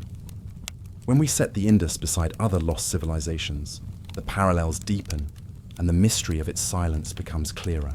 Consider the Minoans of Crete, contemporaries of the Indus. They built vast palaces, decorated with frescoes of leaping dolphins and sacred bulls. They traded across the Mediterranean and developed scripts, Linear A and Linear B.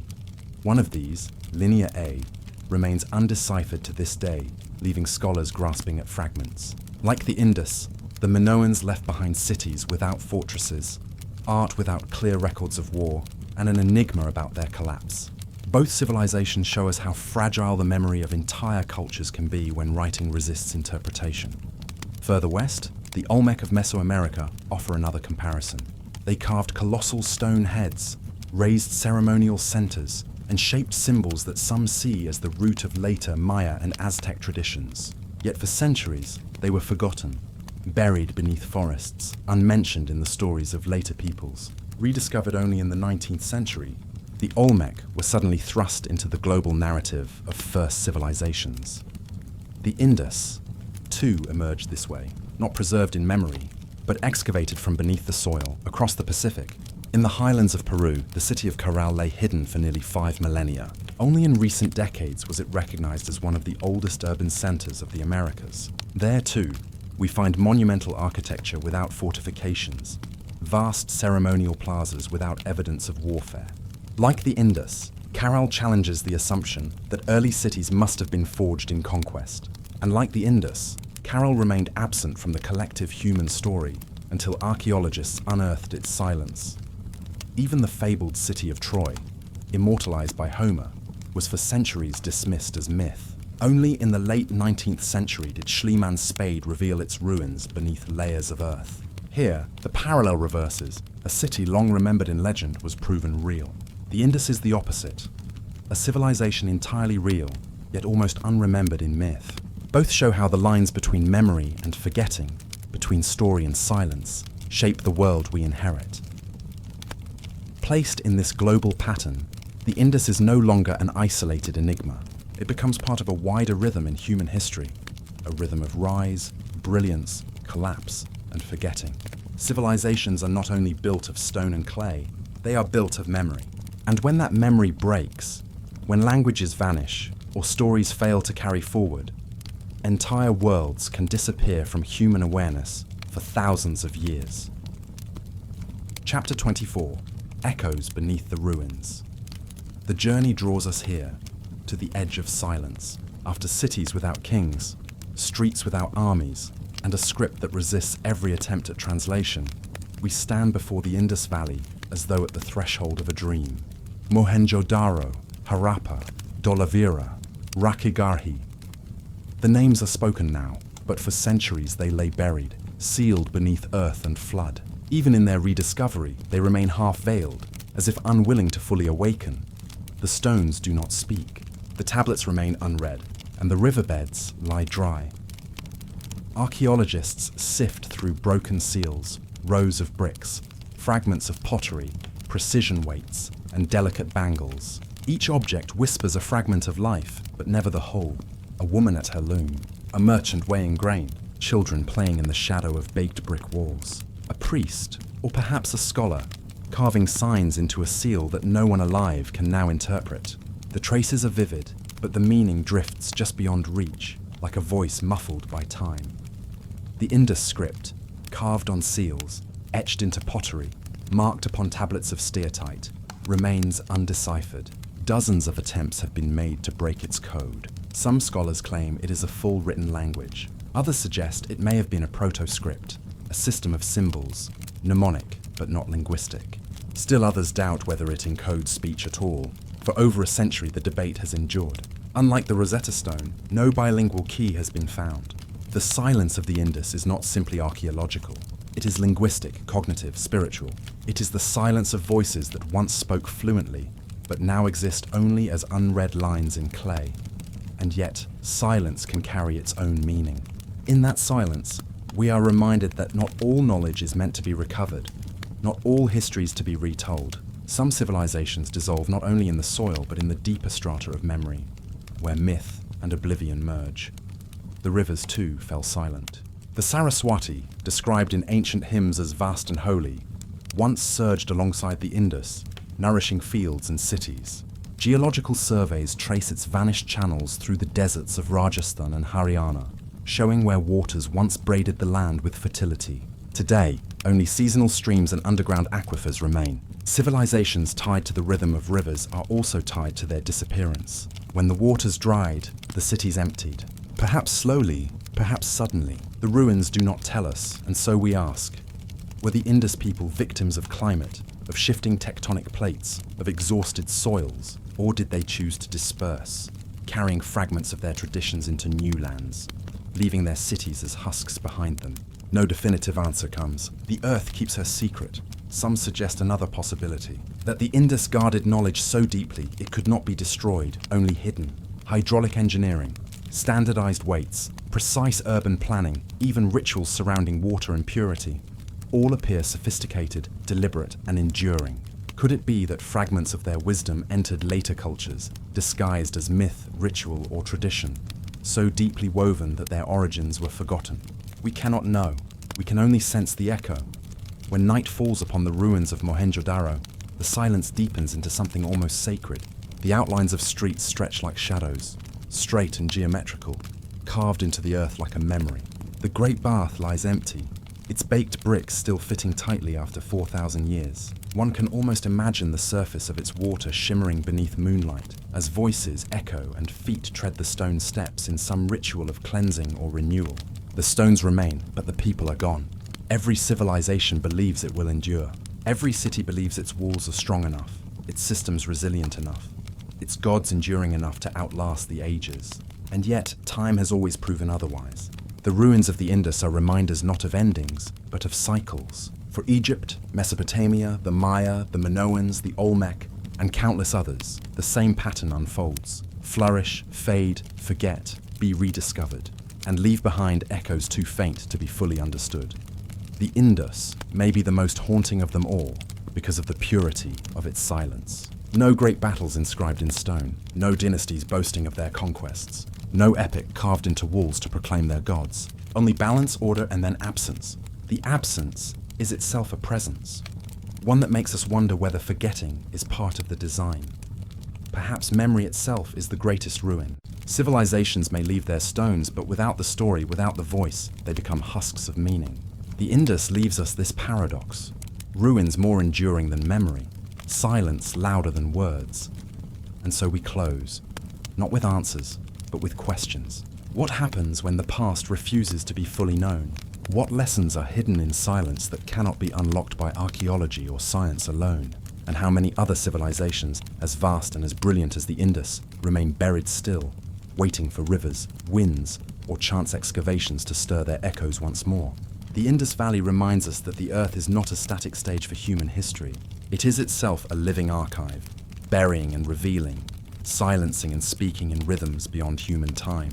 Beneath the deserts, beneath the plains, beneath the riverbeds, the echoes remain, and perhaps, in listening to those echoes, we are not only hearing the voices of the forgotten, but glimpsing the fragility of our own memory, a reminder that even now, the civilizations we build may one day lie beneath the same silence, awaiting rediscovery by distant eyes, under skies we cannot imagine. The Indus closes its chapter here, but the silence lingers, not as an end, but as an invitation to listen more deeply to the ruins and to the echoes beneath them.